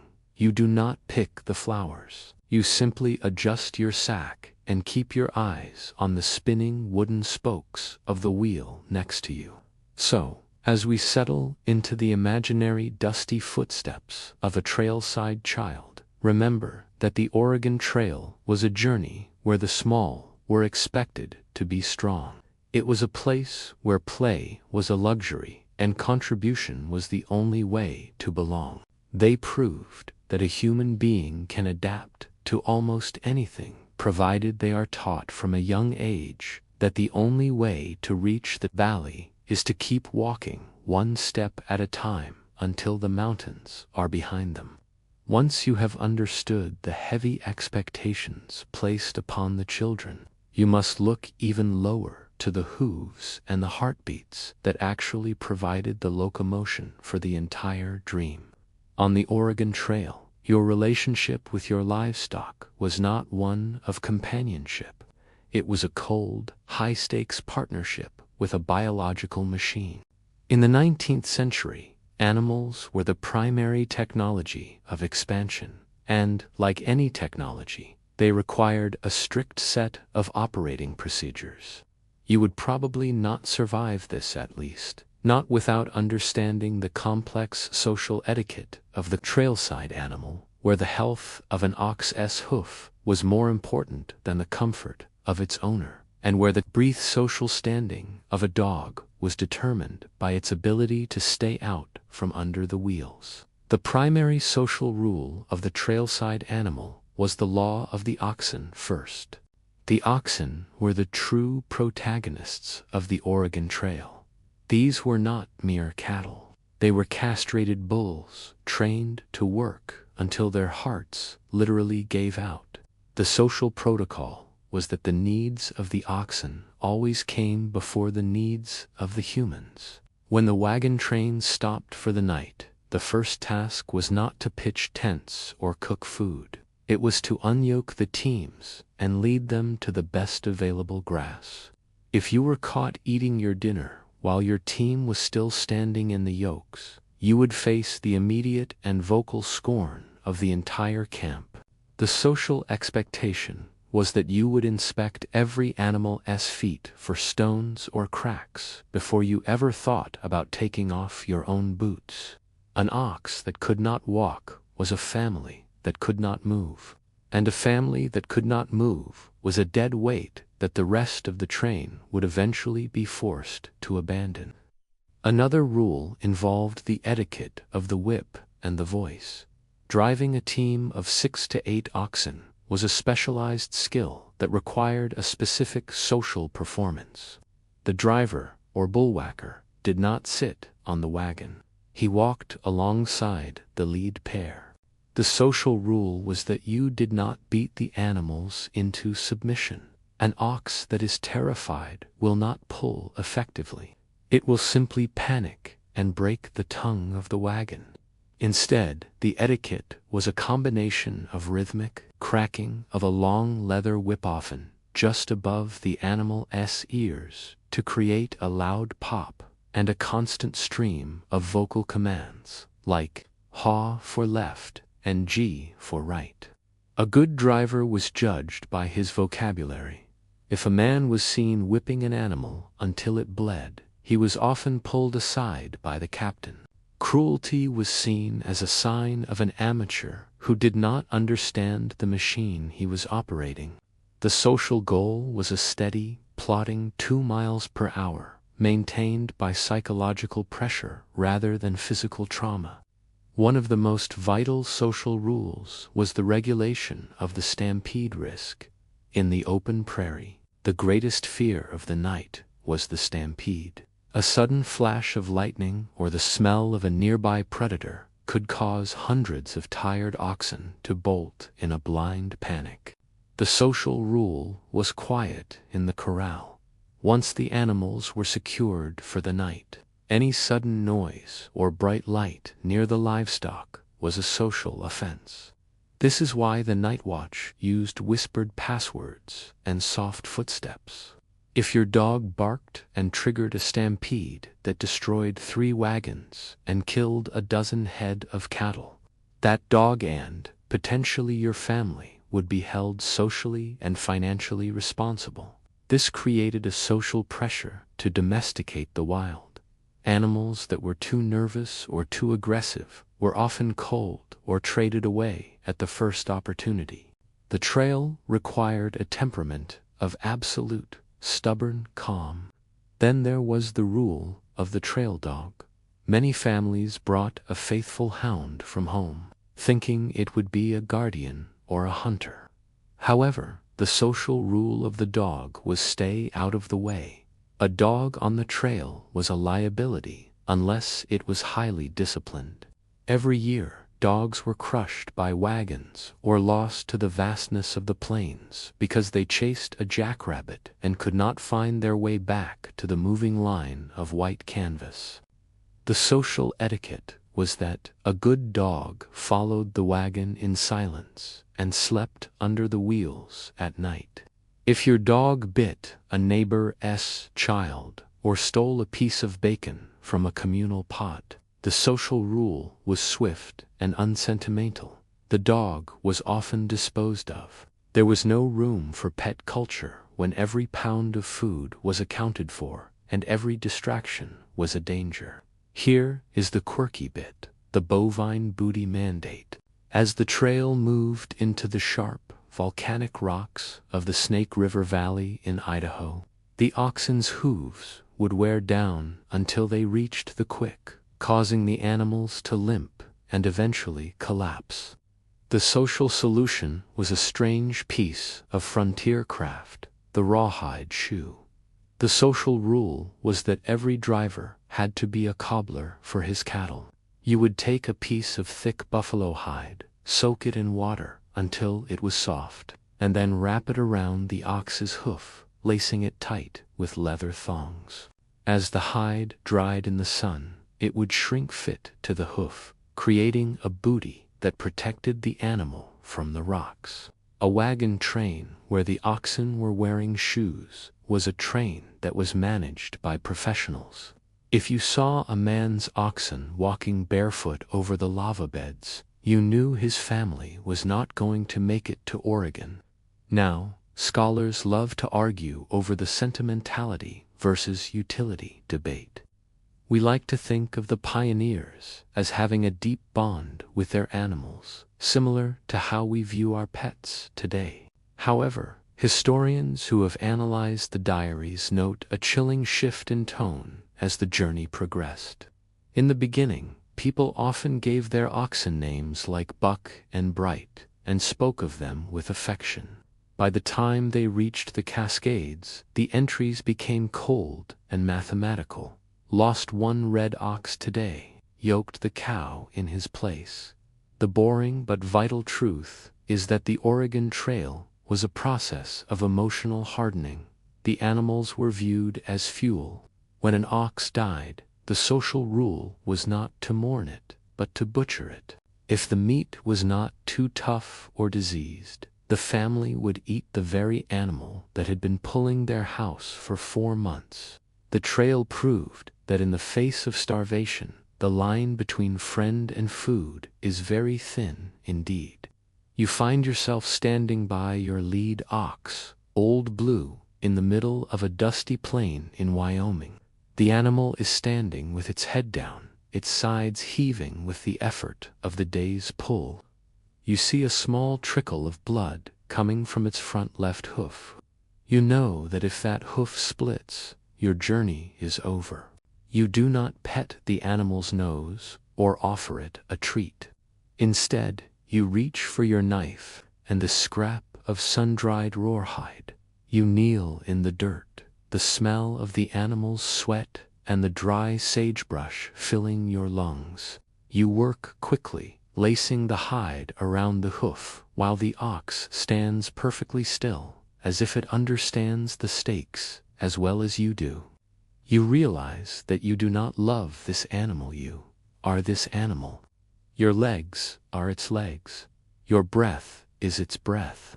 If it stops, you stop. So, as we settle into the imaginary clop-clop of 1,000 hooves on the dry earth, remember that the Oregon Trail was a journey of biological synchronization.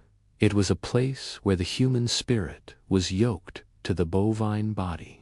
They proved that the West was not won by the fast or the brilliant, but by the stubborn and the plodding, the ones who knew how to fix a hoof and how to keep a team moving through the dust 2 miles an hour until the ocean air finally began to blow. Once you have mastered the management of your livestock and accepted the physical grit of the trail, you are forced to confront an enemy that no amount of preparation or social discipline can control: the weather. On the Great Plains, the sky is not a backdrop. It is a primary participant in your survival. In the 19th century, the atmosphere of the American interior was a chaotic mystery, and the Great American Desert was famous for storms that were more violent than anything a person from the humid forests of the East had ever experienced. You would probably not survive this, at least not without understanding the terrifying social etiquette of the trailside storm, where the rules of the camp were rewritten by the crack of a lightning bolt, and where your only shelter was a thin sheet of canvas and the courage of your neighbors. The primary social rule of the trailside storm was the law of the lightning grounding on the open prairie. A wagon train was the highest point for miles in every direction. Each wagon was equipped with iron tires, iron axles, and often a collection of metal tools like shovels and pickaxes lashed to the sides. This made the wagon a mobile lightning rod. The social protocol was that when a supercell appeared on the horizon, characterized by a wall of green-black clouds and constant flickering electricity, the wagons had to be prepared immediately. The social rule was metal down. You were expected to remove the long iron tongue from the front of the wagon, if possible, or at least ensure that no one was touching the iron rims of the wheels. If you were caught standing near an ox with a metal chain during a strike, you were seen as a liability to the group. The social expectation was that families would huddle in the center of their wagons, away from the wooden bows and the iron fittings, sitting on their wool blankets and praying that the discharge hit the dirt rather than their flour barrels. Then there was the etiquette of the stampede shield, as we have discussed. The oxen were terrified of sudden noise, and a clap of thunder on the plains was often described as sounding like 1,000 cannons firing at once. The social rule during a storm was hold the lead. The men and older boys were expected to leave the relative safety of the wagons and stand with the livestock, often in torrential rain and hail. The social protocol was to use your voice and your physical presence to keep the lead oxen from turning tail. If the lead pair panicked and began to run, the entire herd would follow, leading to a stampede that could trample the camp in seconds. The social standing of a man was often cemented during these storms. If you stayed in your wagon while your neighbors were out in the mud holding their teams, you were branded a coward. The Western etiquette required you to be soaked to the bone, shivering in the wind, while you whispered to a 1,000-pound animal to keep it calm. One of the most vital social rules was the regulation of the hail protection. The hail on the Oregon Trail was not the small frozen pebbles found in the East. It was often described as being the size of hen's eggs or even fists. These stones could rip through the canvas bonnet of a wagon like a gunshot and kill an ox where it stood.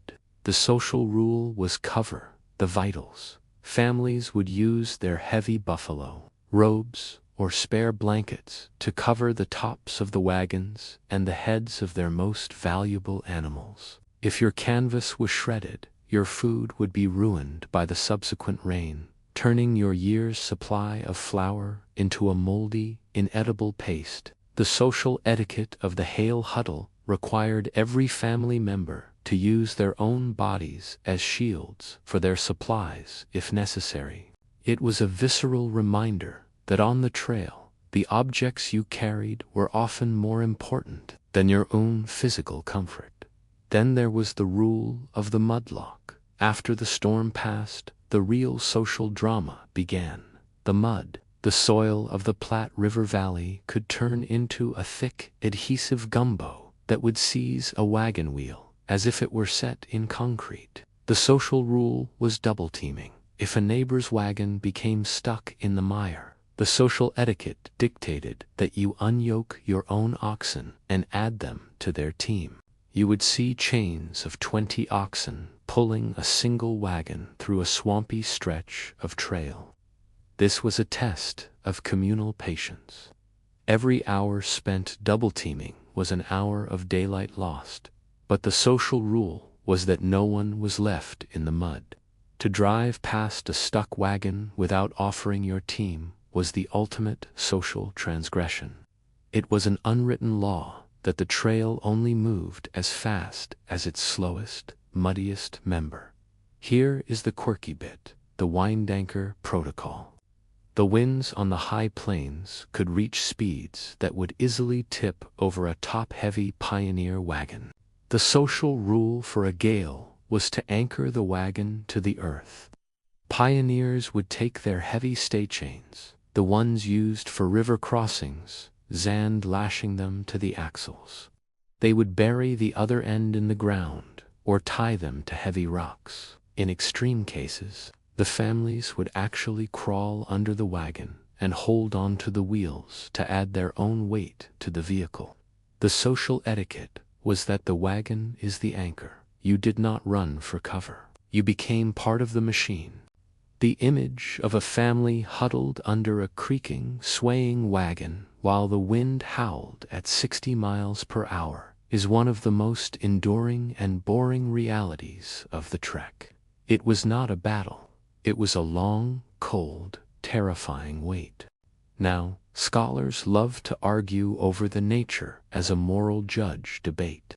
In many pioneer diaries, the weather was not viewed as a scientific phenomenon, but as a divine commentary on the group's behavior.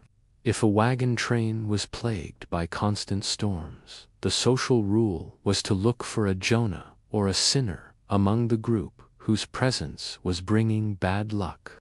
This led to intense internal social policing. If a storm destroyed a family's supplies, the neighbors would often search for a reason. Had they traveled on Sunday? Had they been cruel to their animals? The boring but vital truth is that the weather was entirely indifferent to human morality. But the social rules created a way for the pioneers to feel like they had some control over the uncontrollable. By blaming bad behavior for bad weather, they maintained a sense of order in a landscape that was fundamentally chaotic. You find yourself sitting in the dark interior of your wagon, the smell of wet canvas and ozone filling your nose. Outside, the world has disappeared into a wall of gray water and wind. You hear the ping of hail hitting the wooden boughs above your head, and the wagon shudders with every gust. You look at your children, who are huddling together on a sack of beans, their eyes wide with every flash of lightning that turns the canvas into a glowing white sheet. You can hear your husband outside, shouting commands to the oxen in a voice that is barely audible over the thunder. You do not feel like an adventurer. You feel like a speck of dust in a giant's hand. You realize that out here, the only law that matters is the law of gravity and the strength of the ropes holding your house together. So, as we settle into the imaginary drumming of rain on a wagon cover, remember that the Oregon Trail was a journey of atmospheric endurance. It was a place where the sky was a predator and the mud was a prison. They proved that a human being can survive the most violent outbursts of nature as long as they have a wagon to huddle in and a neighbor willing to bring their oxen to help pull them out of the dark. Once you have survived the mud and the lightning of the plains, the landscape begins to change from an endless, featureless sea of grass into a gallery of geological giants. On the Oregon Trail, landmarks were not just scenic views, they were the primary clocks and calendars of the migration. In the 19th century, without the aid of GPS or reliable maps, a rock formation on the horizon was the only way to know if you were on schedule to survive the winter. You would probably not survive this, at least, not without understanding the rigid social etiquette of the trailside landmark, where a massive stone pillar was treated with the reverence of a cathedral, and where leaving your mark was a mandatory social ritual that connected you to the thousands who had walked before you. The primary social rule of the trailside landmark was the law of the noon greeting. As the wagons approached famous formations like Chimney Rock or Courthouse Rock, the social protocol was a shift in morale. These landmarks were visible for days before you actually reached them. The social rule was that once a landmark was sighted, the captain would often allow a brief celebration. For a few minutes, the constant work of the trail was paused.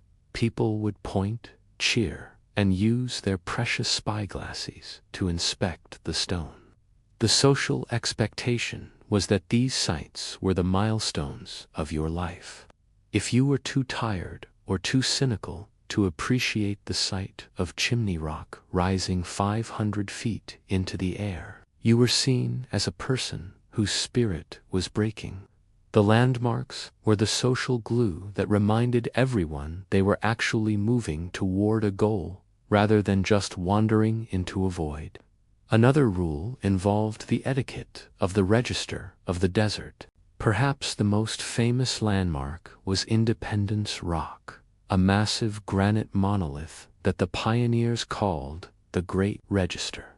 The social rule was that if you arrived at Independence Rock by the 4th of July, you were on track to beat the snows of the Sierra Nevada. But the most important social protocol was the act of inscription. Thousands of pioneers would stop to carve their names, their dates of arrival, and their home states into the stone using chisels or by painting them with a mixture of buffalo fat and gunpowder. The social expectation was that you were signing in to history. If you did not leave your name, it was as if your journey did not happen.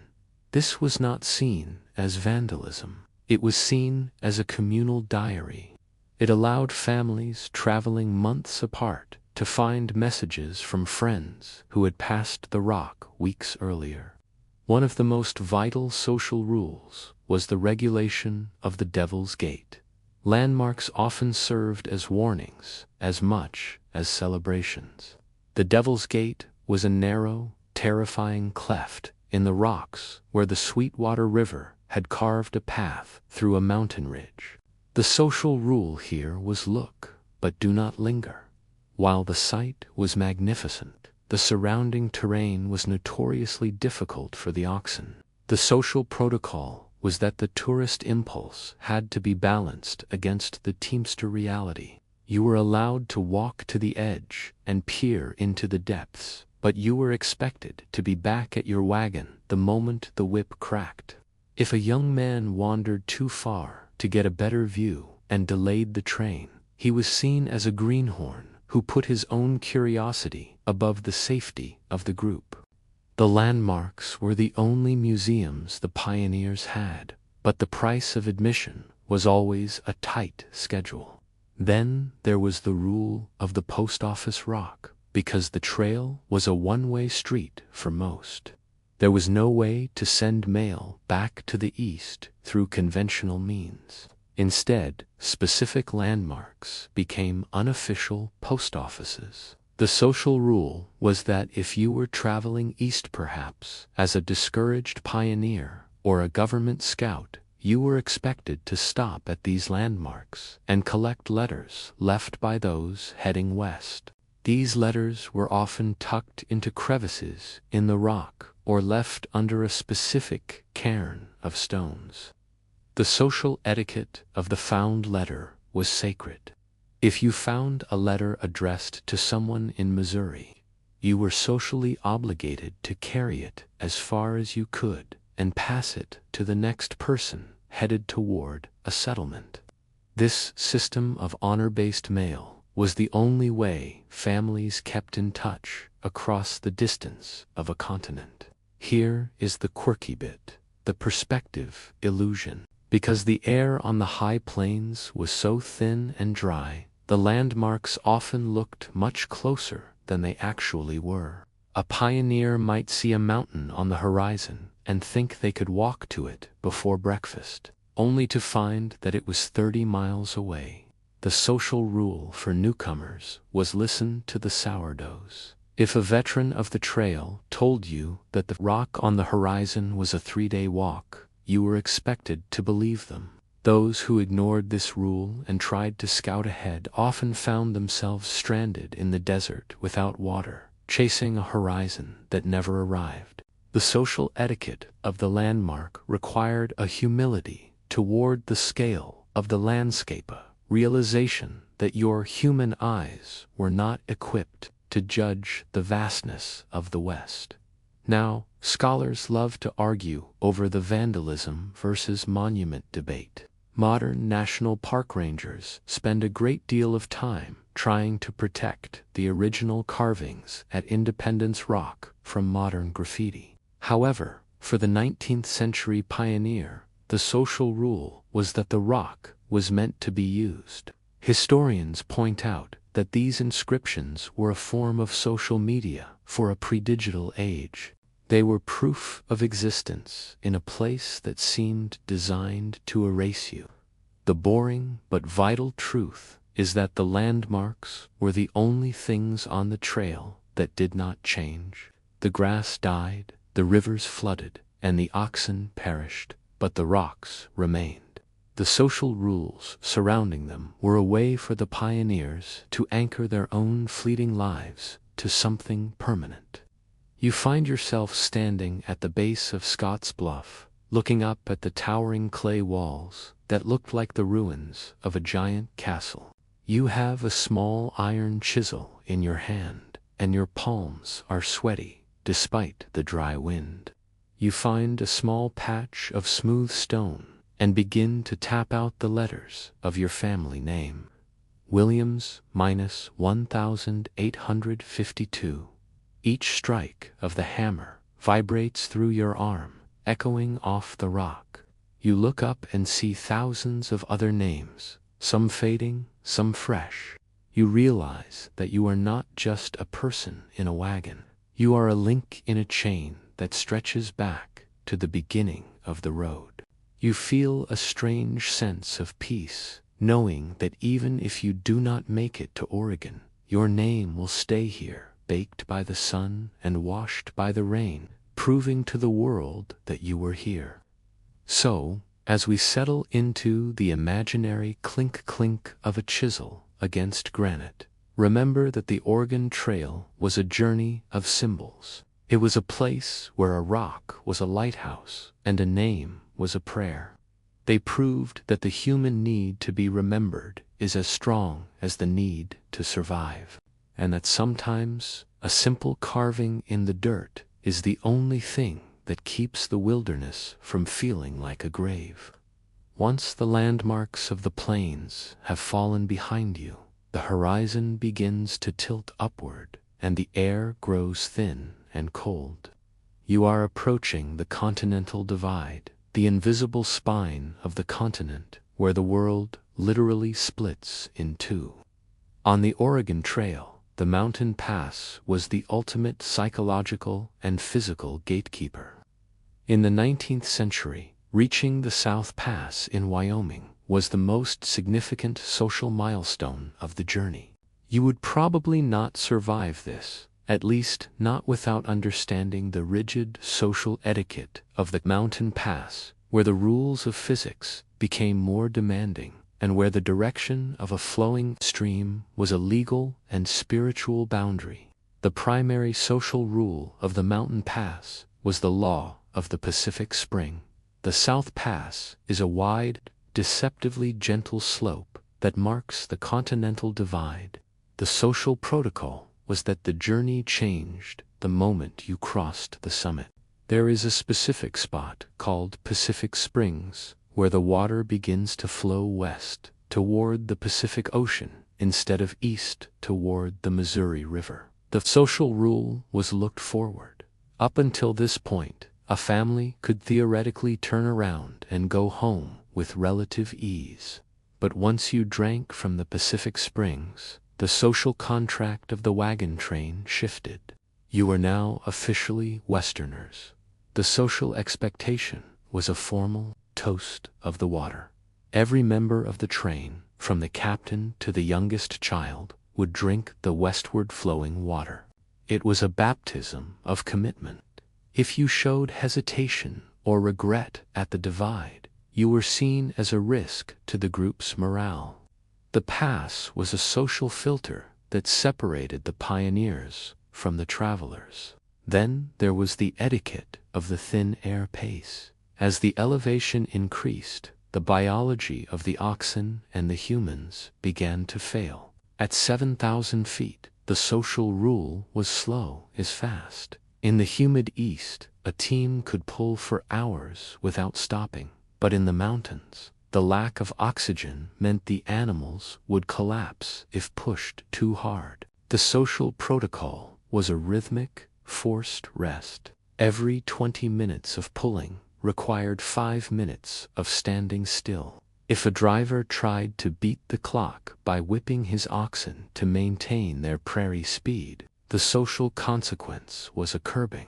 The captain or the older teamsters would physically stop the wagon and reprimand the driver. In the mountains, your speed was no longer a personal choice. It was a communal asset. A dead ox in the pass could block the trail for 100 wagons, making the impatience of one man a danger to the lives of thousands. One of the most vital social rules was the regulation of the lightning. While many people dumped furniture in the deserts of Nebraska, the true great abandonment happened at the base of the mountains. The social rule was the three-way choice. As the incline steepened, you had 3 options: double your teams, which exhausted the animals, wait for a turn at the ropes, which cost you time, or lighten the load. The social etiquette of the pass required a cold-blooded assessment of your belongings. This was where the last family heirlooms, the heavy walnut bureaus, the cast iron stoves, and even excess flour were left in the dirt. The social rule was that you did not hide your overloading. If your wagon was sagging and slowing down the train during a climb, the neighbors had the social right to demand you toss your cargo. This created a trail of wealth in the middle of a wilderness, a bizarre graveyard of 19th century consumer goods that no one could afford to carry. Then there was the rule of the dust choke. In the mountains, the trail often narrowed into a single lane carved into a cliffside. This created a social crisis of position. The social rule was rotate or suffocate. The wagon at the front of the line had clean air, but every wagon behind it was engulfed in a thick, suffocating cloud of pulverized limestone and volcanic ash. The social etiquette dictated that the lead wagon had to rotate to the back of the line every day. If the captain allowed his friends to stay at the front for a week, it could lead to a mutiny of the dust. Men would get into fistfights over the right to breathe. The dust in the passes was so fine that it would coat the lungs of the oxen, causing a condition called mountain fever that was often fatal. The social order of the pass was maintained through the fair distribution of the suffering. Here is the quirky bit, the snow patch celebration. Even in the middle of July, the high passes often contained deep drifts of shaded snow. The social rule for the pioneers, many of whom were suffering from heat exhaustion and dust fever, was a mandatory snow play. They would stop the wagons, gather handfuls of snow, and mix it with sugar and peppermint oil to make a primitive frontier ice cream. The social protocol was that for 30 minutes, the brutality of the trail was suspended. It was a way to cool the blood and remind the group that they were conquering a land of extremes. This tiny luxury was a social necessity. It provided the psychological fuel needed to face the next 300 miles of lava rock and sagebrush. Now, scholars love to argue over the pathfinding versus engineering debate. Popular history suggests that the pioneers followed a well-marked road, but historians point out that the road in the mountains was a fluid, dangerous thing that changed with every rainstorm. The social rule was follow the ruts, but trust the scout. The boring but vital truth is that the mountain passes were won by mechanical engineering. The pioneers used levers, pulleys, and rough locks, chains wrapped around the wheels to create friction to survive the descents. The social rules of the pass were actually a set of safety protocols. If you did not lock your wheels according to the social standard, your wagon would become a 3-ton projectile that would shatter against the rocks, taking your family with it. Success in the mountains was not about bravery. It was about the strength of your chains and your willingness to follow the engineer's orders. You find yourself standing at the crest of a ridge, the wind whipping your hair into your eyes. You are breathless from the altitude, and your heart is thumping like a drum against your ribs. You look down at the small stream at your feet. You watch a leaf float past, and instead of moving toward the home you left behind, it is racing toward the west. You take a deep breath of the thin, cold air and feel a strange shiver that has nothing to do with the temperature. You look back at the trail, a thin brown scar across 1,000 miles of dirtand. Then you look forward, where the mountains of the west rise like jagged teeth. You realize that you cannot go back. The social bridge has been burned. You reach down, cup a handful of the cold Pacific water, and drink.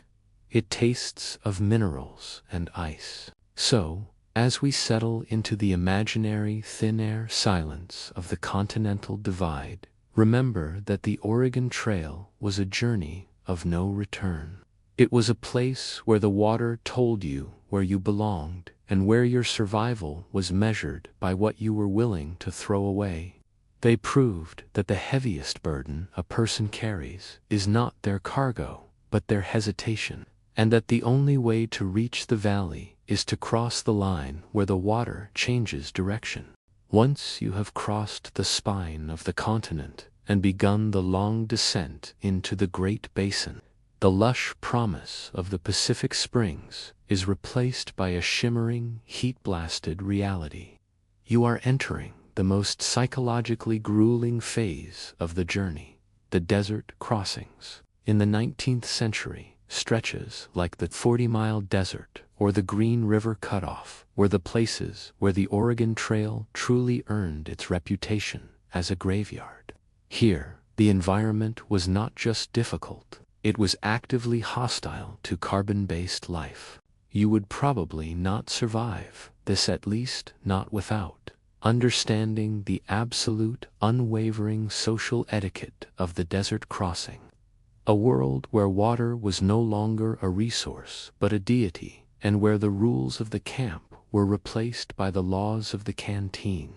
The primary social rule of the desert was the law of the nocturnal march in the blistering heat of the high desert. The sun was a physical predator that would kill your oxen in a matter of hours if you tried to maintain a standard daytime schedule. The social protocol was a total inversion of human life.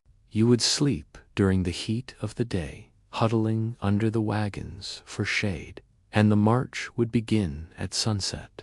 The social rule was silence and speed. You walked through the night in a trance-like state, guided by the stars and the dim white flicker of the wagon covers ahead of you. This created a ghost-like social atmosphere. There was no singing, no storytelling, and no visiting between wagons. Every ounce of moisture in your breath was precious. If you broke the silence to complain, you were seen as wasting the group's collective energy. The desert required a meditative, silent endurance. The second rule involved the etiquette of the water ration. Most wagons carried a single wooden barrel of water, which had to last for the family and the thirsty livestock for up to 3 days.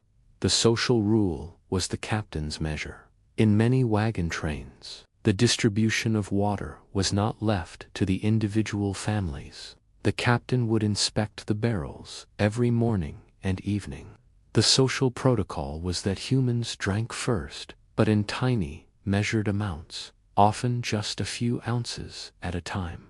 The social expectation was that you would not wash your face, you would not cook with water, and you would certainly not waste a drop on hygiene. If a man was caught hoarding extra water or drinking more than his share, it was treated as a capital offense. In the desert, stealing water was viewed with more hatred than stealing gold, as it was a direct theft of the group's survival time. One of the most vital social rules was the regulation of the mirage check. The psychological toll of the desert was immense. The heat rising from the alkaline flats created vivid hallucinations of lakes and forests that did not exist. The social rule was trust the guide, not your eyes. Pioneers would often see what looked like a shimmering river just a mile off the trail and try to break rank to reach it. The social etiquette of the veteran travelers was to physically restrain anyone who tried to wander off. This was known as the desert madness. If you allowed a neighbor to chase a mirage, you were essentially allowing them to walk to their death. The social order of the desert was maintained through a collective, grim focus on the dusty ruts of the trail. You looked at the tail of the ox in front of you and nothing else. Then there was the rule of the alkali sickness. Much of the water found in the desert sinks was not fresh. It was heavily contaminated with salts and minerals that made it taste like bitter medicine and acted as a violent laxative. The social rule was the vinegar cure.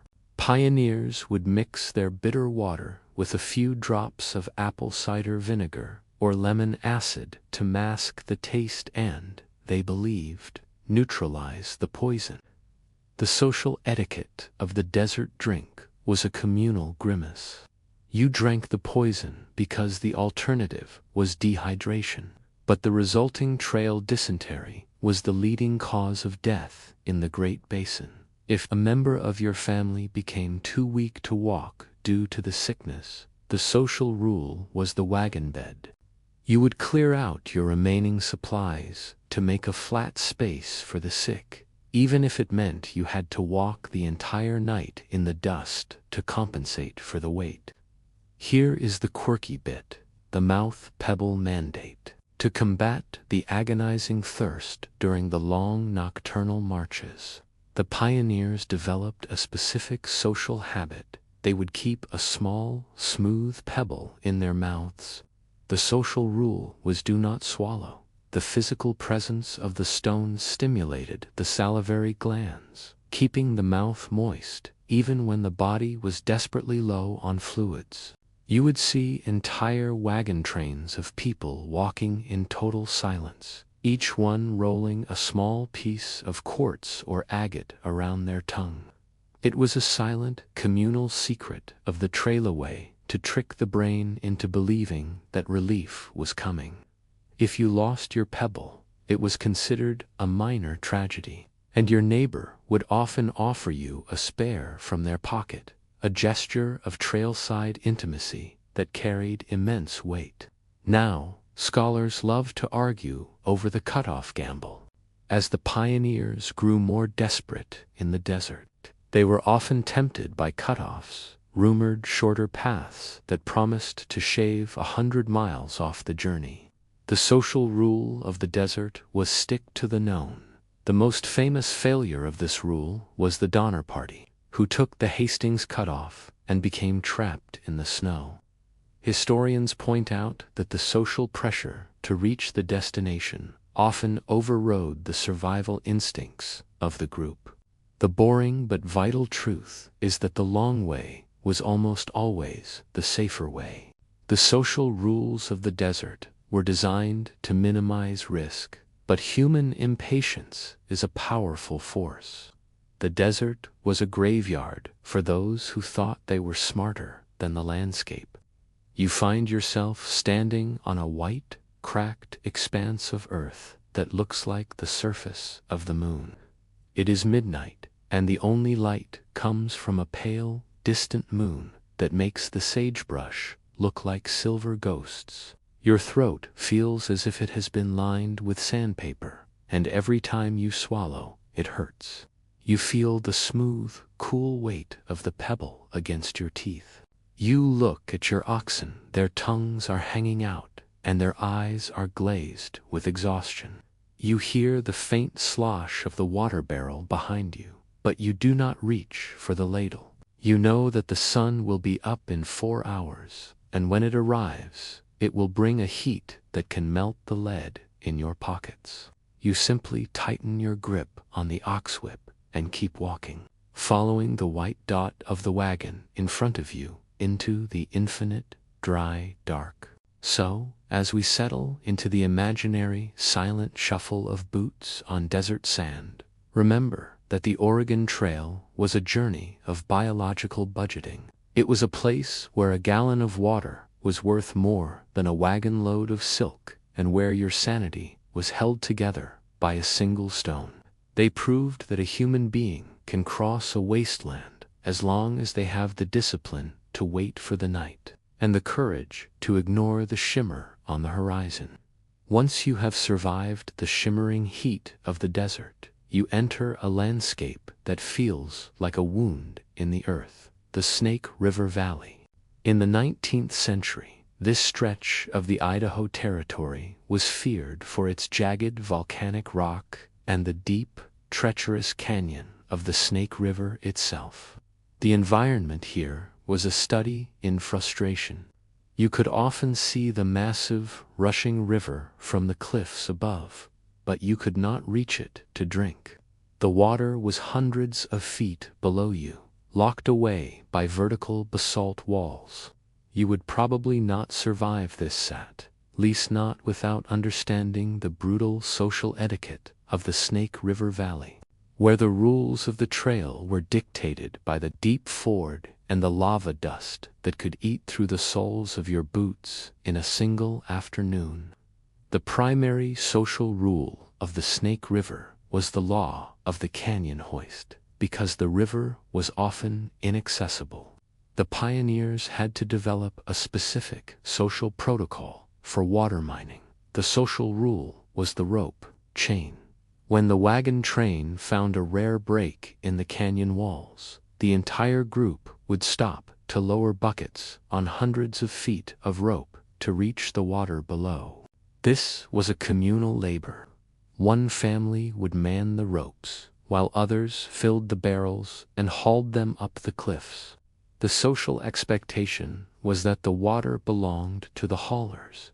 If you did not help with the rope work, you did not get a share of the water. This was a place where the social contract was physical. You traded your muscle and your sweat for the right to a wet tongue. If you were seen as a shirker at the rope, you were essentially voting for your own thirst. The second rule involved the etiquette of the deep ford. Eventually, the trail required the wagons to cross the Snake River to reach the northern bank. Unlike the shallow, muddy rivers of the plains, the Snake was fast, deep, and filled with massive boulders that could shatter a wooden wheel. The social rule was the double-double team. The social protocol was to chain 2 or 3 wagons together in a long line, with as many as 20 oxen pulling the lead vehicle. The weight of the rear wagons acted as an anchor to prevent the current from sweeping the front wagons downstream.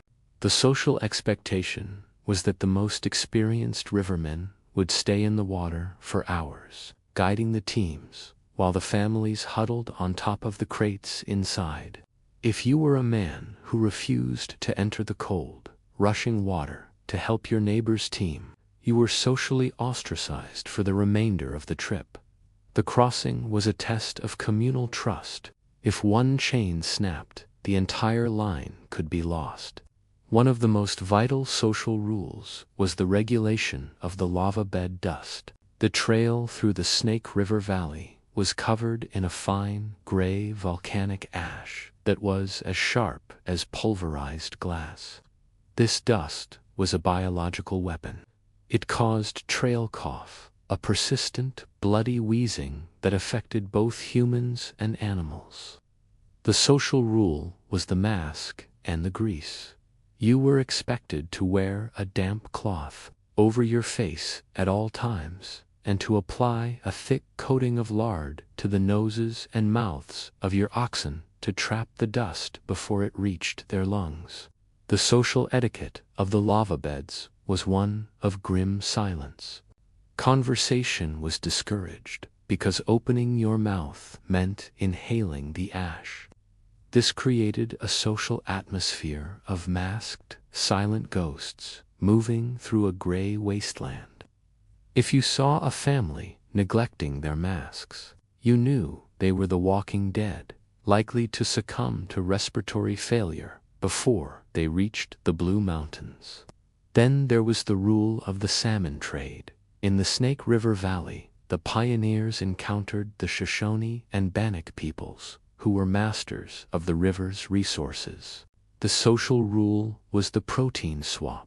The indigenous groups would offer fresh or dried salmon in exchange for clothing, needles, or iron fishhooks. The social protocol was respect the fishing grounds. The pioneers were strictly forbidden by their own captains from trying to fish for themselves in areas where the tribes had established weirs or traps. The social etiquette required a formal trade at the edge of the camp. For many pioneers who had been eating rancid bacon and dry beans for 4 months, the arrival of fresh salmon was a medical miracle that warded off scurvy. If you were seen as aggressive or dishonest in your trade with the salmon sellers, the captain would often force you to return the goods. The social order depended on maintaining a peaceful market in a place where you were vastly outnumbered and outmatched by the environment. Here is the quirky bit: the Sagebrush Bridge Protocol. In areas where the trail was bisected by deep, narrow coulees or dry ravines, the pioneers had to build temporary bridges. The social rule was the sagebrush fill. Because there were no trees for timber, they would cut thousands of thick, woody sagebrush plants and pack them into the ravine until they had created a dense, springy causeway. The social protocol was that the heavy wagons went last. You allowed the light carts to cross first to pack down the brush, and then the heavy freight wagons would roll over the top. This was a communal engineering project that required hours of manual labor for a crossing that took only 30 seconds. The social rule was that everyone who crossed the bridge was obligated to stop on the other side and throw 10 more armloads of brush into the hole for the people behind them. It was a pay-it-forward social system that kept the road open. Now, scholars love to argue over the 3-island crossing hazard. This was the most famous and dangerous ford on the Snake River. The social rule of the 3-island crossing was follow the pilot. The river was divided by 3 small islands, and the road was a zigzagging path through the water that followed hidden gravel bars. If you deviated by even 3 feet, your wagon would drop into a 20-foot hole. Historians point out that many pioneers chose to skip this crossing and take the South Bank route instead, even though it was longer and had less water. The boring but vital truth is that the choice of route was a social decision. The adventurous families would risk the river to save 3 days, while the conservative families would take the desert to save their lives. This choice often split wagon trains permanently, as the river crossers and the desert walkers said their final goodbyes on the banks of the Snake. You find yourself standing on the edge of a basalt cliff, looking down 300 feet at the green, churning water of the Snake River. Your throat is so dry that it feels like it is made of cracked leather, but the river is as unreachable as the moon. You are part of the rope brigade, leaning your weight against a thick hemp line as you haul a single wooden bucket toward the top. Your hands are raw from the fibers, and the wind is blowing that gray, glass-sharp dust into your eyes. You look at the man next to you. He is a stranger from a different wagon, but your lives are currently tied to the same rope. You do not talk. You simply pull in rhythm with his breathing. You realize that out here, the river is a tease and the rock is a grindstone, and the only thing that is real is the weight of the rope in your hands. So, as we settle into the imaginary roar of the canyon and the grit of the volcanic ash, remember that the Oregon Trail was a journey of vertical challenges. It was a place where the water was a mile away, even when it was right in front of you, and where your survival was measured by your ability to build a bridge out of weeds. They proved that the human spirit can navigate a labyrinth of rock and water as long as they have the patience to haul the bucket and the wisdom to trust the gravel bar beneath the waves. Once the jagged basalt of the Snake River Valley finally recedes, you are confronted with a sight that is both beautiful and terrifying: the Blue Mountains of eastern Oregon. After months of traveling through a brown, treeless void, the sudden appearance of towering evergreens and alpine meadows should feel like a relief. However, in the 19th century, the Blue Mountains were known as the final gatekeeper. They offered the promise of shade and water, but they demanded a physical toll that many exhausted teams of oxen simply could not pay. You would probably not survive this, at least, not without understanding the rigid social etiquette of the Blue Mountains, where the rules of the trail were defined by the timber lock and the terrifying social pressure of the winter race. The primary social rule of the Blue Mountains was the law of the tree anchor. In the plains, you dealt with mud. In the mountains, you dealt with gravity. The descents in the Blue Mountains were so steep that the standard rough locks on the wagon wheels were often insufficient to stop the vehicle from gaining a lethal momentum. The social protocol was the drag. Every man was expected to help fell a massive pine tree, which would then be lashed to the rear axle of the wagon. The tree, with its heavy branches digging into the soil, acted as a giant organic brake. The social expectation was that you did not waste a tree. If you were the lead wagon, you were expected to leave your drag tree at the bottom of the hill so the people behind you could use it as fuel or for their own repairs. To leave a mountain descent without clearing your anchor from the middle of the trail was a social offense that could delay the entire train for hours. The second rule involved the etiquette of the clearing. For 2,000 miles, the pioneers had prayed for trees. Now the trees were the enemy. The trail through the Blue Mountains was often so narrow that the wagons could not pass between the trunks. The social rule was axe work for all. Every able-bodied man and boy was expected to walk ahead of the teams with a felling axe. The social protocol was that the trail breakers worked in shifts. If you were in the front of the train, you spent your day swinging an axe to widen the path. If you were in the back, you were expected to move the heavy logs and debris out of the ruts. This was a communal labor that blurred the lines of family ownership. You were not just clearing a path for your wagon, you were building a road for the future. If a man was seen resting while the clearing crew was working, he was socially shamed and might be forced to give up his place in the rotation. One of the most vital social rules was the regulation of the summit fire.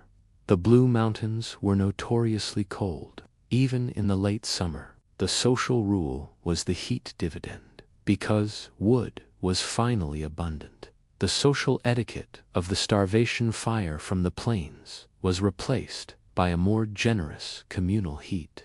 However, the rule of safety first still applied.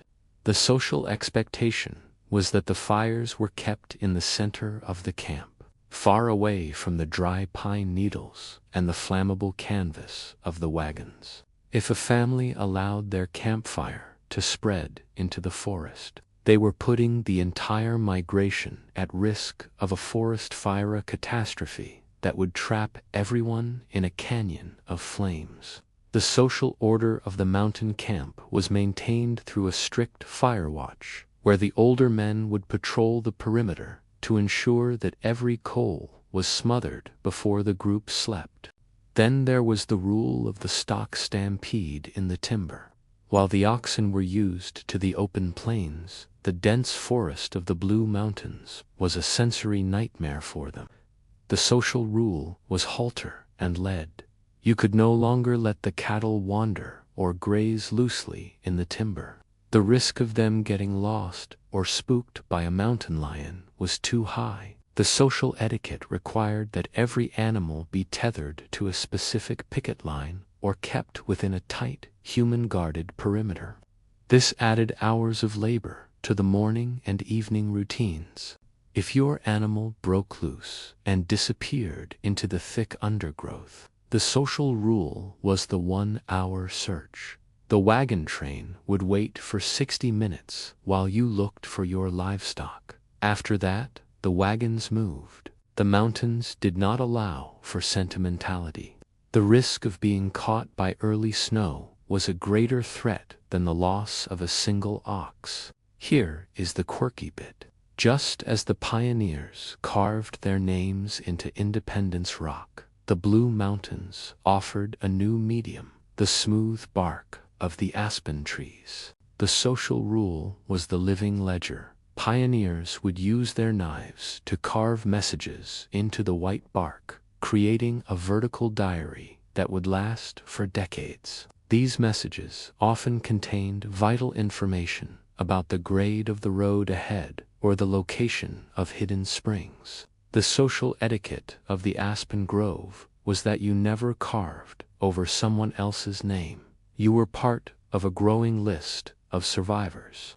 For many pioneers, seeing the names of friends who had passed through weeks earlier was the only thing that gave them the strength to continue the climb. It was a social network made of sap and wood. Now, scholars love to argue over the Lee's encampment mystery. This was a famous stopping point in the Blue Mountains, where many wagon trains fragmented. The social rule of the mountains was the weight crisis. By this point, the oxen were so weak that many families had to make a final, desperate choice: abandon the wagon entirely and pack their remaining goods onto the backs of the surviving animals. This was a social trauma. To lose your wheels was to lose your status as a pioneer and become a packer. Historians point out that the social hierarchy of the trail often collapsed in the Blue Mountains. The wealthy families with heavy wagons were suddenly at a disadvantage compared to the poor families with light carts. The boring but vital truth is that the mountains were a social equalizer, where the only currency that mattered was the strength of your ox's knees. You find yourself standing on a steep, pine-needle-slicked slope, your boots struggling to find purchase. Behind you, your wagon is being lowered down the grade, the massive trunk of a felled pine tree groaning as it furrows a deep trench into the earth. The air smells of crushed resin, cold, damp earth, and the sweat of your neighbors. You are leaning your shoulder against the rear wheel, acting as a human chock to prevent the wagon from sliding sideways. Your lungs burn from the thin, cold air, and your hands are sticky with sap. You look up through the canopy and see the first flakes of a light mountain spit, a precursor to snow. You do not feel the majesty of the forest. You feel the weight of the calendar. You realize that the trees are both your salvation and your prison, and that if you do not clear this ridge by sunset, the winter will claim everything you own. So, as we settle into the imaginary scenting of the pines and the rhythmic thwack of the felling axe, remember that the Oregon Trail was a journey of vertical trials. It was a place where the forest was a hurdle and a tree was a tool. They proved that a human being can conquer a mountain range as long as they have the strength to swing an axe and the wisdom to use the earth itself as a brake. Once you have descended from the heights of the Blue Mountains and reached the banks of the mighty Columbia River, you are faced with a geographic reality that is as beautiful as it is terrifying. The Columbia was not the tamed series of reservoirs it is today. It was a wild, churning artery of white water that sliced through the Cascade Range. For the pioneers, this was the final threshold. After 2,000 miles of dust, the end was finally in sight, but the River of the West demanded one last high-stakes decision. You would probably not survive this, at least not without understanding the rigid social etiquette of the Columbia River, where the choice between the water route and the land route was a social gamble that determined who would arrive in the Willamette Valley with their lives and who would leave their legacy at the bottom of a whirlpool. The primary social rule of the Columbia was the law of the raft build.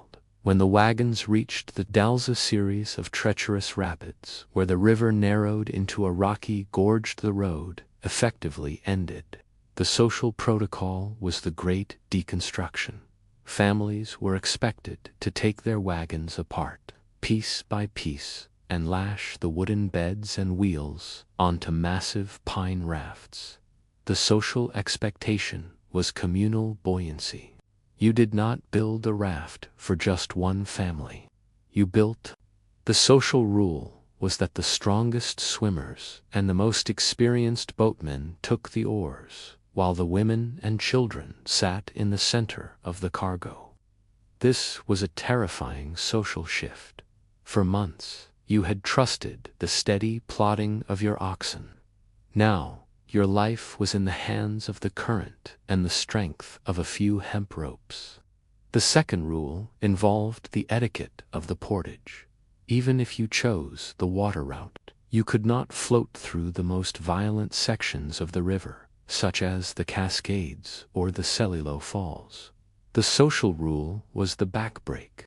Everything, the flour, the trunks, the dismantled wagons, had to be carried by hand around the rapids on a narrow, slippery trail along the cliffs. The social protocol was a chain of labor. You passed crates from person to person in a long line that stretched for miles. The social standing of a man was tested by his willingness to carry the heaviest loads over the wet rocks. If you were seen as conserving your strength while the elderly were carrying sacks of grain, you were viewed as a parasite. The portage was a physical filter that required a total surrender of individual comfort for the sake of the group's momentum. One of the most vital social rules was the regulation of the Barlow toll. For those who were too terrified of the water, or who could not afford to hire a raft, there was an alternative: the Barlow Road. This was a land route that bypassed the river by climbing directly over the southern shoulder of Mount Hood. The social rule was the tollgate reality. Sam Barlow had carved this road out of the dense forest and charged a fee, usually $5 per wagon, for its use. The social etiquette of the Barlow Road was one of financial desperation. Many pioneers arrived at the gate with no money left. The social rule was that you could trade your shirt, your tools, or your remaining livestock for passage. If you tried to sneak past the toll or argued about the price, you were seen as a thief. The toll was the final tax of the frontier, a social acknowledgement that the wilderness was officially ending and the world of property and law was beginning. Then there was the rule of the lethal current. The Columbia River was famous for its wind gusts that could flip a heavily loaded raft in seconds. The social rule was eyes on the pilot. Most wagon trains hired indigenous Chinook or Kalapuya guides to navigate the river. The social protocol was absolute obedience. These guides understood the language of the water, the boils, the eddies, and the sucks. If the guide told everyone to move to the left side of the raft to balance the weight, you did it without a second of hesitation. If a pioneer tried to backseat drive or ignored the guide's command because of racial prejudice, the social consequence was often a watery grave. The river was an equalizer that did not care about your background. It only cared about the physics of the load. Here is the quirky bit: the wet bread protocol. Because the rafts were often partially submerged or sprayed with constant white water, the remaining food supplies, the flour and the hardtack, almost always got soaked. The social rule was eat the damp. You could not throw away the flour just because it was a gray, sticky mess. The social etiquette was to cook river cakes, flat doughy pans of fried flour that tasted of river silt and wood smoke. For many, this was the final meal of the trail. The social expectation was that you ate your wet bread with a smile because it meant you were only days away from a fresh harvest in the valley. If you complained about the texture of your food while navigating a whirlpool, You were seen as a person who had learned nothing from the previous 6 months of hardship. Now, scholars love to argue over the Cascades Massacre and the shipwreck statistics. While we focus on the heroism of the trail, the social rules of the Columbia were often written in tragedy. Historians point out that more people died in the final 50 miles of the journey than in many 500-mile stretches of the plains. The social rule of the recovery was grim. If a raft flipped, the social protocol was to save the people first and the livestock second. Often, the wagons and all the family's possessions were simply abandoned to the river. The boring but vital truth is that many pioneers arrived in Oregon with nothing but the clothes on their backs. The social rules of the river taught the survivors that existence was the only prize. You didn't win a farm. You won the right to start over from zero. You find yourself standing on a platform of pine logs, the cold spray of the Columbia hitting your face like 1,000 needles. The roar of the water is so loud that you cannot hear your own thoughts. You are holding a long, primitive oar, your knuckles white as you fight the current that wants to pull your raft into a wall of jagged basalt. You look at your wagon, the house that has carried you across a continent, and it looks small and fragile against the scale of the river. You see a Chinook guide standing at the front, his hand raised to signal a turn. You do not look at the mountains or the trees. You keep your eyes fixed on that hand. You realize that you are no longer a pioneer on a path. You are a piece of driftwood in a giant's stream. So, as we settle into the imaginary thrum and roar of the river current, remember that the Oregon Trail was a journey of final liquid trials. It was a place where the road turned into a wave and where your life was balanced on the tension of a rope. They proved that the human spirit can navigate the most violent transitions as long as they have the humility to listen to the water and the strength to hold the oar until the current finally carries them into the quiet reaches of the valley. After the roar of the Columbia River finally fades into a gentle murmur and the towering peaks of the Cascades fall behind you, the world opens up into a lush, emerald expanse. You have reached the Willamette Valley. In the 19th century, this was the Eden of the West, the fertile basin that had sustained the dreams of thousands through 2,000 miles of dust and death. However, reaching the destination was not the end of the journey. It was the start of a new, complex social contract. You might imagine that arrival meant instant rest and prosperity. But the reality was a high-stakes scramble for land and legitimacy.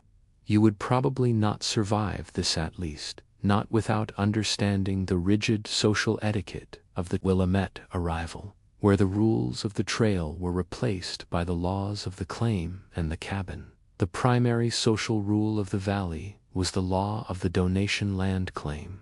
Upon arrival, your first priority was not building a house, but staking your ground. The social protocol was dictated by the Oregon Land Act, which allowed a married couple to claim 640 acres of land for free, provided they lived on it and cultivated it for 4 years. The social rule was first come, first served. This led to an intense social pressure to push as far into the valley as possible to find the best soil and water. If you arrived late in the season, the choice land near the river was already taken, and you were forced toward the hills. The social expectation was that you would physically mark your corners with stones or blazed trees. If you were caught jumping another pioneer's claim, the social consequence was a trial by a local claim association, which functioned as a frontier court where your reputation was your only lawyer. The second rule involved the etiquette of the winter border. Most pioneers arrived in the late autumn, exhausted, penniless, and with winter fast approaching. There was no time to build a proper house or plant a crop. The social rule was communal survival. Families who had arrived in previous years, the old settlers, were socially obligated to take in the newcomers. You would often find 3 or more families huddling in a single-room log cabin for the duration of the rainy Oregon winter. The social protocol was one of extreme patience. You shared a single fireplace, a single pot of mush, and a very limited amount of floor space. To complain about the crowded conditions was seen as a sign of ingratitude. You were expected to pay for your board through labor. The men helped clear the host's timber, and the women helped with the endless spinning and weaving. One of the most vital social rules was the regulation of the provisional government. Because Oregon was not yet a state and was technically under joint occupation by the British and Americans, the pioneers had to create their own social order. The social rule was the wolf meeting. Pioneers gathered at Champaug to vote on basic laws to protect their livestock and property. The social etiquette of the valley required you to participate in these civic duties. If you refused to follow the provisional laws or ignored the local tax for building a bridge, you were seen as a renegade. The valley was a laboratory of democracy, where your social standing was built on your willingness to serve on juries and follow the rules of a government that existed only because everyone agreed to believe in it. Then there was the rule of the Hudson's Bay debt. While the American pioneers wanted to own the land, the most powerful entity in the region was the British Hudson's Bay Company at Fort Vancouver, led by Dr. John McLoughlin.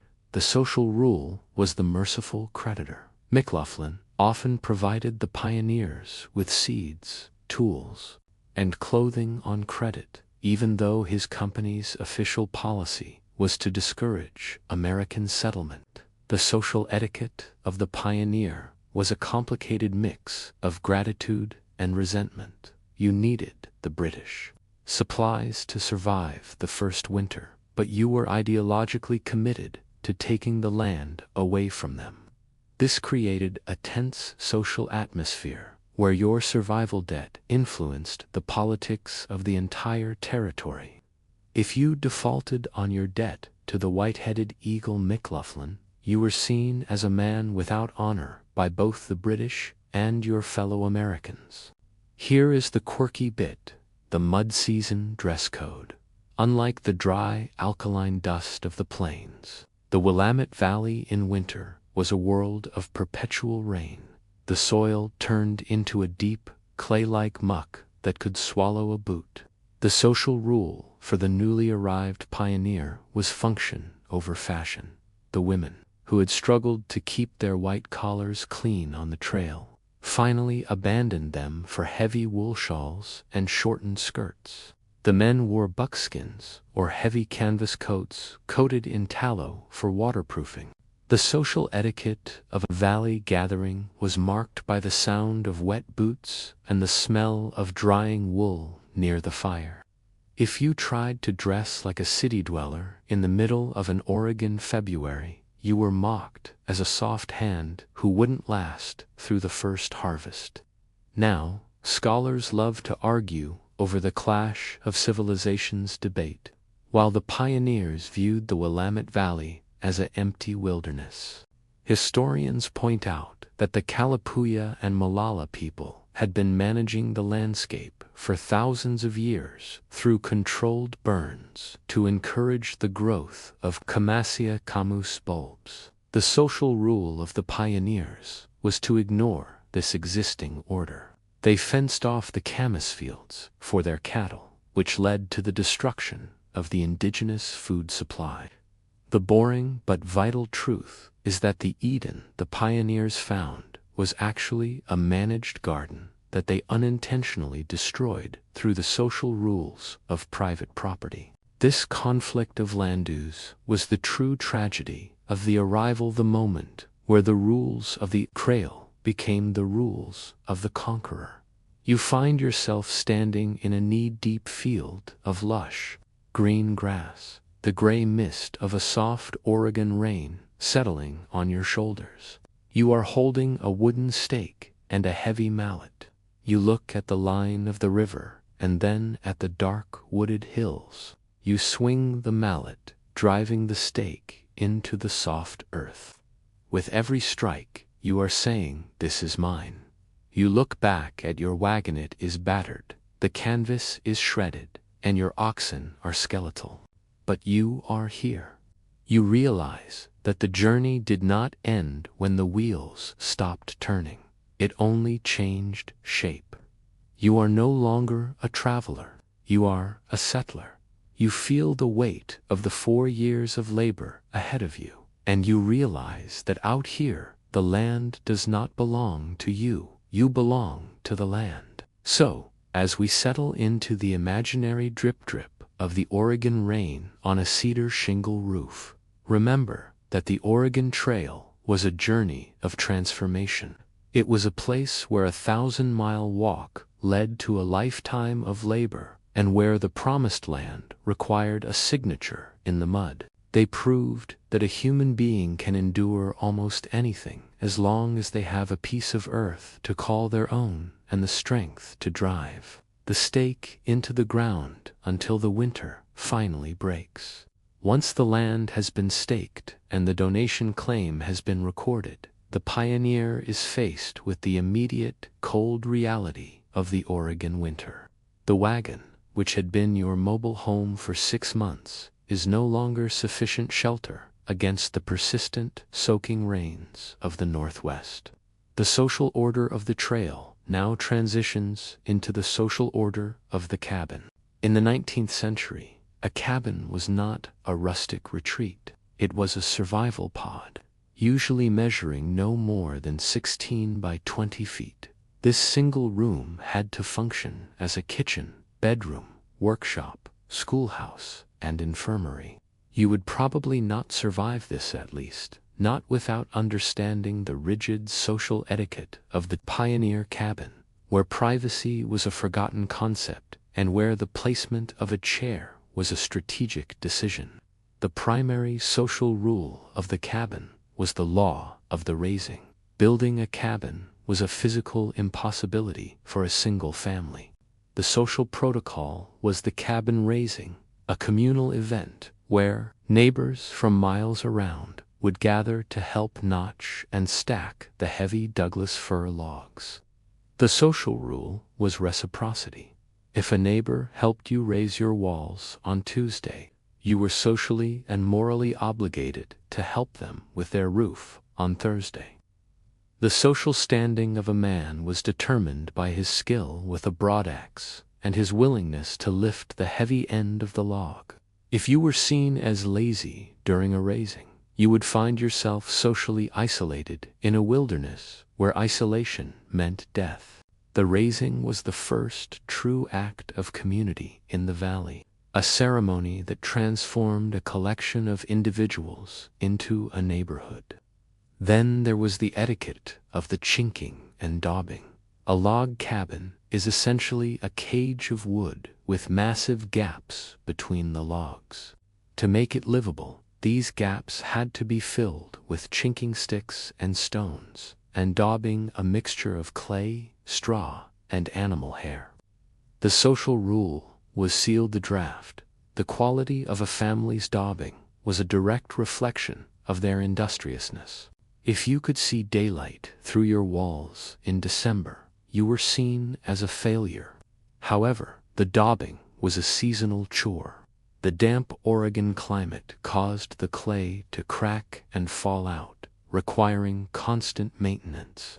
The social etiquette of the cabin interior required everyone to ignore the perpetual smell of damp earth and wood smoke that defined the atmosphere.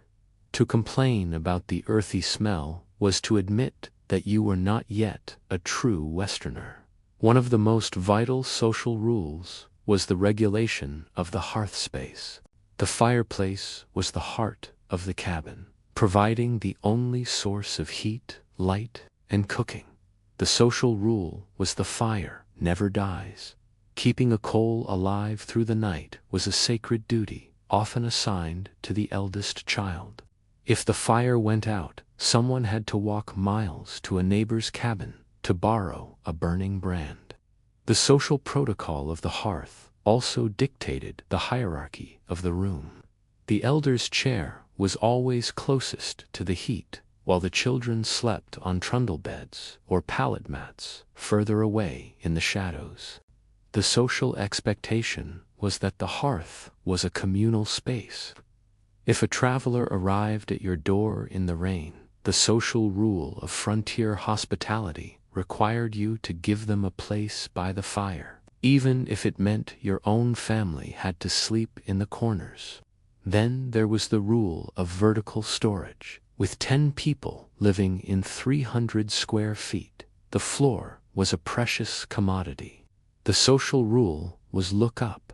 Everything that could be hung from the rafters was hung. You would see smoked hams, bundles of dried herbs, laundry, tools, and even spare clothing dangling from wooden pegs. The social etiquette of the cabin required a high degree of organization. If you left your boots in the middle of the floor, you were a physical hazard to everyone else.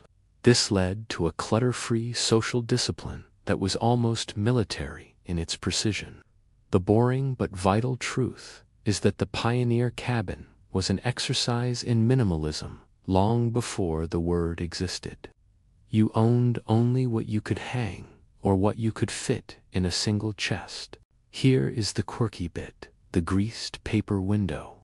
In the early years, glass was a luxury that few could afford or transport across the mountains. The social solution was the greased paper window. You would take a piece of heavy paper, soak it in hog lard or linseed oil until it became translucent, and stretch it over the window frame. The social rule was protect the light. These windows did not allow you to see out, but they let in a dim, amber glow that was the only relief from the gloom of the rainy season. The social etiquette of the window was that you did not touch it. The paper was fragile, and a single tear could let in the freezing wind. To have a clear window was a sign of immense wealth and success, a social milestone that many families did not reach for a decade. Now, scholars love to argue over the privacy versus community debate. Modern observers often wonder how pioneers maintained their sanity while living in such close quarters. Historians point out that the social rules of the cabin were designed to create psychological walls. There was a strict social etiquette of averting the eyes. If someone was dressing or tending to a wound, the rest of the family was expected to look at the fire or out the door. Silence was also a tool for privacy. You could be physically present but socially absent. The boring but vital truth is that the pioneer cabin was a pressure cooker of human emotion. The social rules of decorum were the only thing preventing the small space from becoming a site of constant conflict. Success in the valley depended on your ability to be a good neighbor within your own four walls. You find yourself sitting on a three-legged stool near the hearth, the sound of the Oregon rain drumming a relentless thrum-thrum on the cedar shingle roof. The cabin is filled with the scent of pine resin, roasting pork, and the faint, metallic smell of the wet broadaxe leaning against the door. Your children are asleep on a pile of hemlock boughs in the corner, and the only light comes from the orange glow of the embers. You look at the wall's logs you notched with your own hands, filled with clay you dug from the riverbank. The space is tiny, cramped, and dim, but for the first time in 6 months, you are not moving. You realize that the Western dream isn't a grand palace, it's a dry box. You feel a profound sense of station, a realization that this 16 by minus 20-foot square is the anchor for your family's future. So, as we settle into the imaginary warmth and wood smoke of a pioneer evening, remember that the Oregon Trail was a journey toward enclosure. It was a place where civilization was defined by a notched log and a greased window. They proved that the human spirit can thrive in the smallest of spaces as long as there is a fire in the hearth and a community willing to help raise the walls. Once the cabin is sealed against the rain and the first crop is in the ground, the pioneer must transition from a state of total self-sufficiency to a participant in the local economy. In the 19th century Willamette Valley, there were no banks, very little federal coinage, and no easy way to access the markets of the East. This created a unique, localized financial system built on trust and tangible goods. You would probably not survive this, at least not without understanding the rigid social etiquette of the valley market, where wheat was the official currency and the general store was the supreme arbiter of your social and economic standing. The primary social rule of the valley market was the law of wheat as legal tender. Because paper money was scarce and unstated, the Provisional Government of Oregon passed a law declaring that clean, merchantable wheat could be used to pay debts and taxes. The social protocol was the bushel standard. When you went to the store to buy a new plow or a sack of coffee, you did not pull out a wallet. You brought a wagon load of grain. The social expectation was that your wheat was clean, free of weeds, rocks, and smut. If you tried to pass off poor quality grain as top-tier currency, your social reputation was ruined. The wheat ledger was the record of your worth. A man with a full granary was a man of high social standing, regardless of how ragged his clothes might be. The second rule involved the etiquette of the store credit system.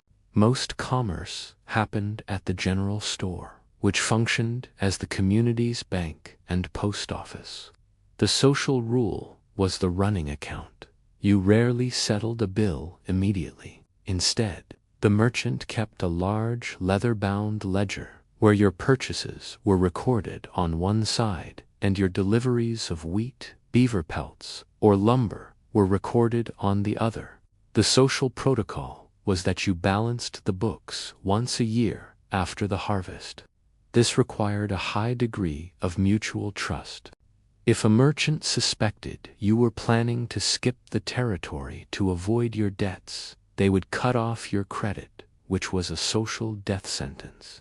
To be good for your word at the general store was the most important social credential a pioneer could possess. One of the most vital social rules was the regulation of the barter bargain. While wheat was the standard, many smaller transactions involved direct barter. The social rule was the fair swap. If your neighbor had a surplus of wool and you had a surplus of salt pork, a trade was negotiated. However, the social etiquette of the barter was a delicate performance of humility and appraisal. You never boasted about the quality of your goods. You let the other person inspect them. If you were too aggressive in your bargaining, you were seen as unneighborly in a small community where you would see the same people at every raising and funeral for the next 40 years. Winning a trade at the expense of a neighbor's dignity was a long-term social loss. The goal of the market was sustenance, not profit. Then there was the rule of the public ledger.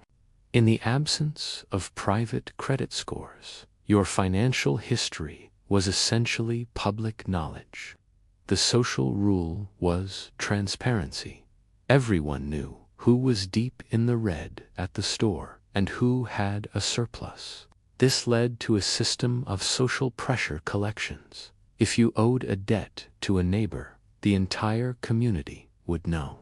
If you were seen buying a luxury item like a silk ribbon or a tin of oysters while still owing for your seed wheat, the social backlash was immediate. You were expected to live a life of visible austerity until your debts were cleared. The boring but vital truth is that the frontier economy was regulated by shame as much as it was by law. The social rules of the market ensured that the limited resources of the valley were distributed to those who worked the hardest. Here is the quirky bit: the empty barrel deposit.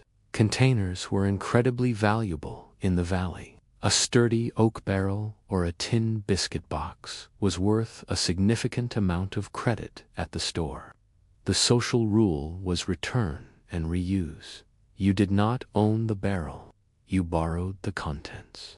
The social etiquette of the empty required you to return the container in perfect condition. If you returned a barrel that smelled of kerosene when it was supposed to hold flour, you were charged a penalty that could wipe out a week's labor. This created a circular economy of recycling born of necessity. The sight of a man hauling a stack of empty crates back to the store was a common social signal that he was a responsible, economical member of the community. Now, scholars love to argue over the monopoly versus service debate.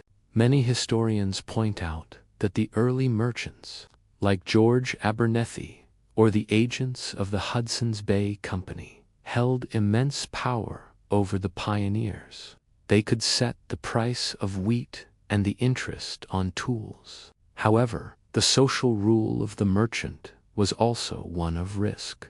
The merchant took the risk that the crops would fail or that the pioneers would die before they could pay. The boring but vital truth is that the general store was a social anchor. It was the only place where you could hear news from the East, find a lost letter, or argue about the new territorial laws. The social rules of the market turned a collection of isolated claims into a functioning, interconnected society. You find yourself standing on the porch of the general store in Oregon City, the air smelling of damp cedar and the sharp, sweet scent of molasses. You have a heavy sack of wheat slung over your shoulder.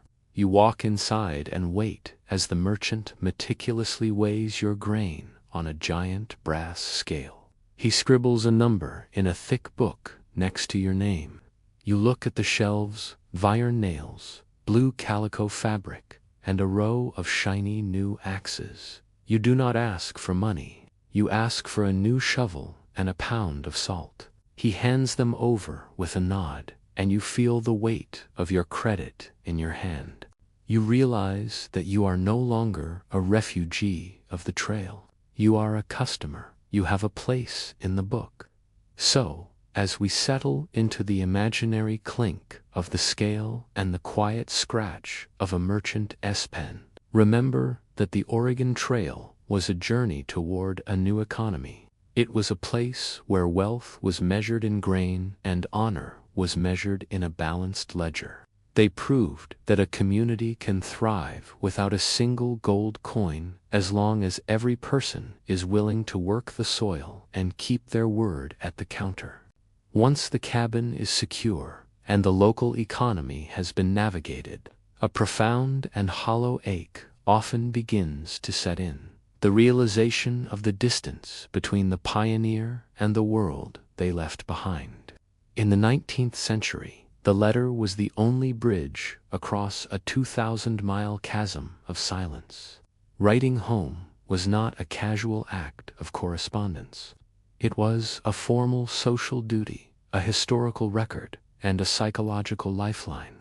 You would probably not survive this, at least, not without understanding the rigid social etiquette of the pioneer letter, where the cost of a stamp was a day's wages and the boring details of your health were more important than the scenery of the Rocky Mountains.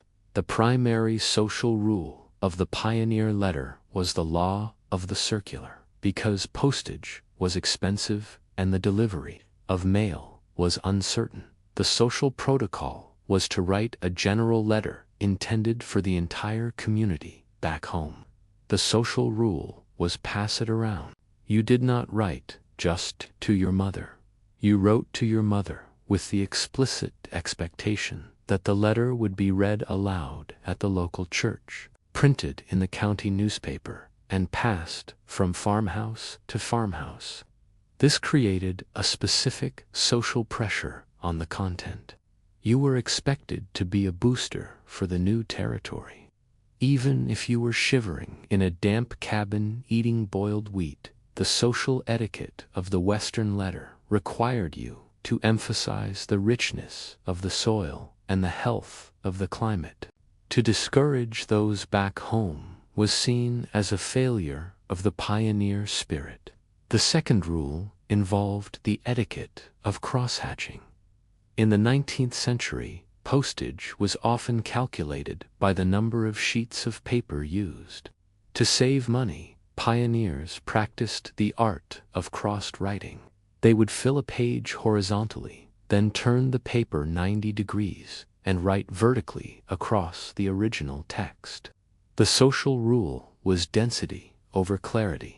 The recipient was expected to have the patience to decipher this lattice of ink. The social etiquette of the sender was to provide as much information as humanly possible on a single scrap of paper. If you sent a letter with white space or wide margins, you were seen as being spendthrift or lazy. Every square inch of the paper had to be filled with the news of births, deaths, crop prices, and the condition of your remaining oxen. One of the most vital social rules was the regulation of the health report. In a world without telephones or telegraphs, the primary fear of those in the East was that their loved ones had died of cholera or been lost to the mountains. The social rule was health first. Every letter was expected to begin with a formal statement regarding the physical condition of every family member. The social protocol usually followed a standard phrasing, "We are all reasonably well at present, though mother has the ague." If you failed to provide this update in the first paragraph, the reader would assume the worst. The social etiquette of the death letter was even more specific. If a family member had died on the trail, the social rule was to provide the exact location of the grave and a lock of hair if possible. This was the only closure the family in the East would ever receive. Then there was the rule of the trusted traveler. There was no official U.S. Postal Service covering the interior for much of the trail's peak years. The social rule was the handoff. You gave your letter to a traveler headed east, perhaps a go-backer who had lost their nerve, or a fur trapper returning to St. Louis. The social etiquette of the mail carrier was sacred. If you accepted a letter from a stranger, you were socially bound to carry it as far as you were going and pass it to someone else who could take it further. This was a chain of honor. If you were caught throwing away mail to lighten your load, you were socially banished from the trail. The letter was viewed as a physical extension of the person who wrote it, and to lose it was seen as an act of casual cruelty. Here is the quirky bit: the ink-making mandate. On the frontier, professional ink was a rare and expensive commodity. The social rule for the correspondent was make your own. Pioneers would create ink from whatever was available: crushed oak galls, pokeberries, or even a mixture of gunpowder and vinegar. The social etiquette of the homemade ink letter was one of impermanence. Many of these inks were acidic and would eventually eat through the paper, or they were so faint that they faded within a year. The recipient had to read the letter immediately and perhaps trace over the words with a pencil to preserve them. The sight of a letter written in berry purple or soot black was a poignant social signal of the writer's distance from civilization and their determination to be heard. Now, scholars love to argue over the pioneer myth versus trail reality in letters. Many historians point out that the letters we have today are a filtered version of history. Because the social rule was to be positive, many pioneers omitted the details of their depression, their hunger, or their regrets. However, between the lines of the good news, historians find the boring but vital truths. The mentions of sore feet that lasted for a year, or the constant wind that drove people to the brink of madness. The social rules of the letter created a performative history. The pioneers were aware that they were participating in a great national movement, and they wanted to sound like the heroes they were expected to be. The letter was not just a message, it was a monument in ink. You find yourself sitting at your small wooden table, a single tallow candle flickering in the damp Oregon breeze. You have a scrap of paper that you have saved for 3 months, and a quill carved from a goose feather. You dip the quill into a mixture of soot and water. You begin to write. Dear parents, we have arrived in the valley and have our claim. You think of the 2,000 miles of dust, the grave of your youngest child by the Sweetwater River, and the cold hunger of the desert. You do not write of these things. You write of the green grass and the tall trees. You cross-hatch the lines until the paper looks like a piece of woven cloth. You fold the paper, seal it with a drop of pine resin, and wait for the next traveler headed east. So, as we settle into the imaginary scratching of the quill and the smell of old paper, remember that the Oregon Trail was a journey of information. It was a place where a letter was a piece of the soul, and a lock of hair was a funeral. They proved that the human need to stay connected is more powerful than the fear of the distance, and that a few lines of faded ink can keep a family together, even when a continent stands between them. Once the letters have been sent and the years begin to turn into decades, the pioneer undergoes a final, profound transformation. The emigrant becomes the settler, and the settler eventually becomes the old pioneer. In the late 19th and early 20th centuries, as the transcontinental railroad replaced the wagon ruts and the telegraph replaced the cross-hatched letter, the survivors of the original trek realized they were the keepers of a vanishing world. The social order of the trail did not disappear. It evolved into a rigid, reverent social etiquette of the legacy.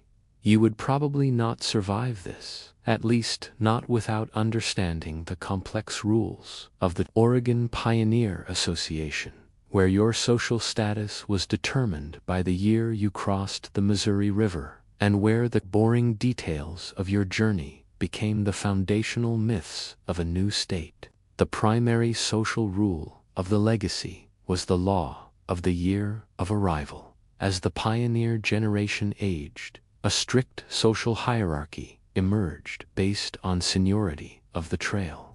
The social protocol was that those who arrived in the Great Migration of 1843 held the highest status, followed by the classes of 1845 and 1847.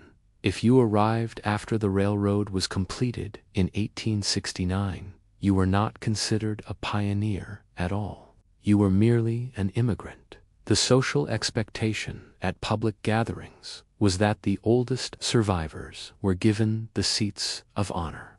Your year was often carved into your tombstone as prominently as your name. This was a way to quantify the amount of suffering you had endured for the sake of the territory. The earlier you arrived, the more dust you had swallowed, and therefore, the more social capital you possessed in the community. The second rule involved the etiquette of the reunion. Starting in the 1870s, the survivors began to organize massive annual reunions at places like Champoeg or Gladstone. The social rule was the public testimony. Pioneers were expected to stand and recount their trail stories to the younger generations. The social protocol was one of collective memory. You did not focus on the individual failures or the petty arguments of the wagon train. You focused on the grand narrative of bravery and divine providence. These reunions were social filters that smoothed over the rough edges of history. The boring reality of the daily grind was replaced by stories of great river crossings and Indian skirmishes. The social etiquette of the reunion required you to act as a living monument, a personification of the grit that built the West. One of the most vital social rules was the regulation of the pioneer monument. As the physical ruts of the trail began to be plowed under by farmers or paved over by roads, the aging pioneers felt a desperate need to mark the path. The social rule was stone and bronze, led by figures like Ezra Meeker, who famously retraced the trail with an ox team in his 70s. The social expectation was that every major landmark should be marked with a monument.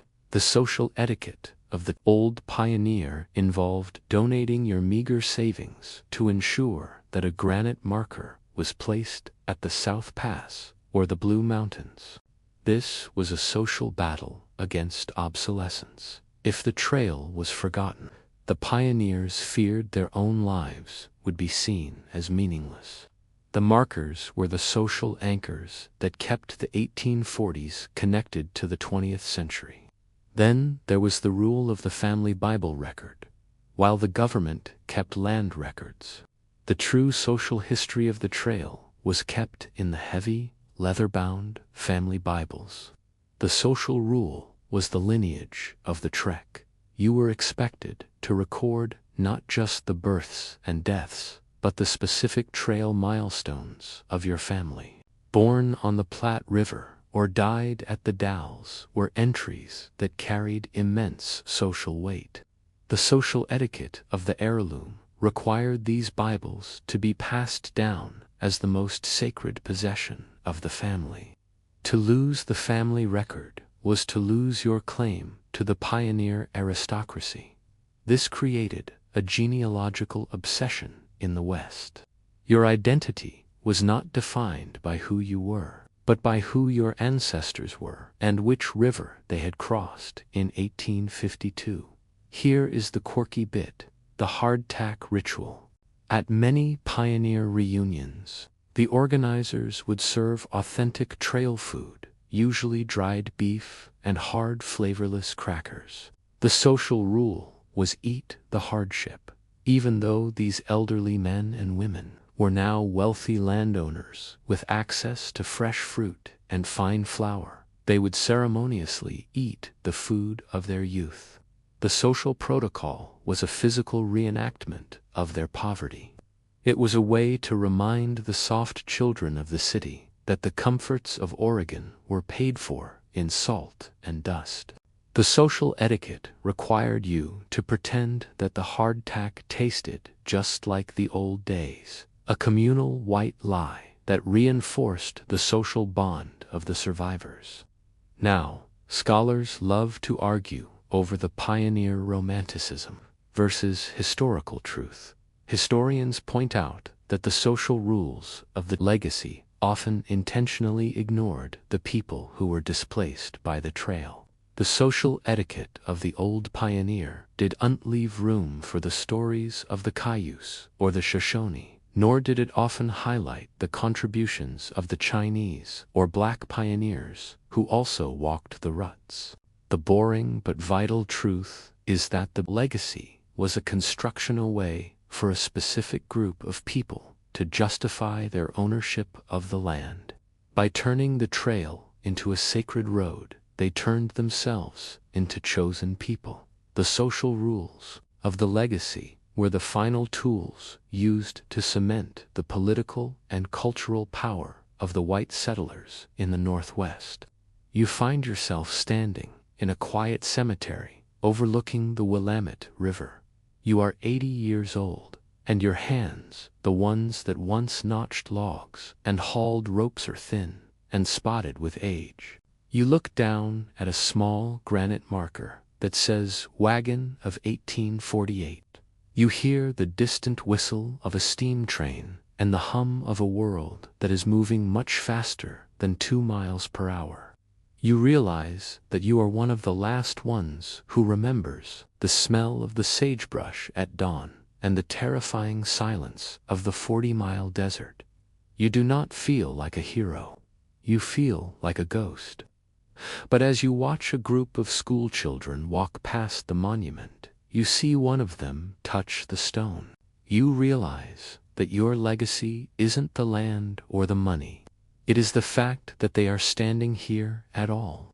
So, as we settle into the imaginary sunset of the pioneer era, remember that the Oregon Trail was a journey that never truly ended.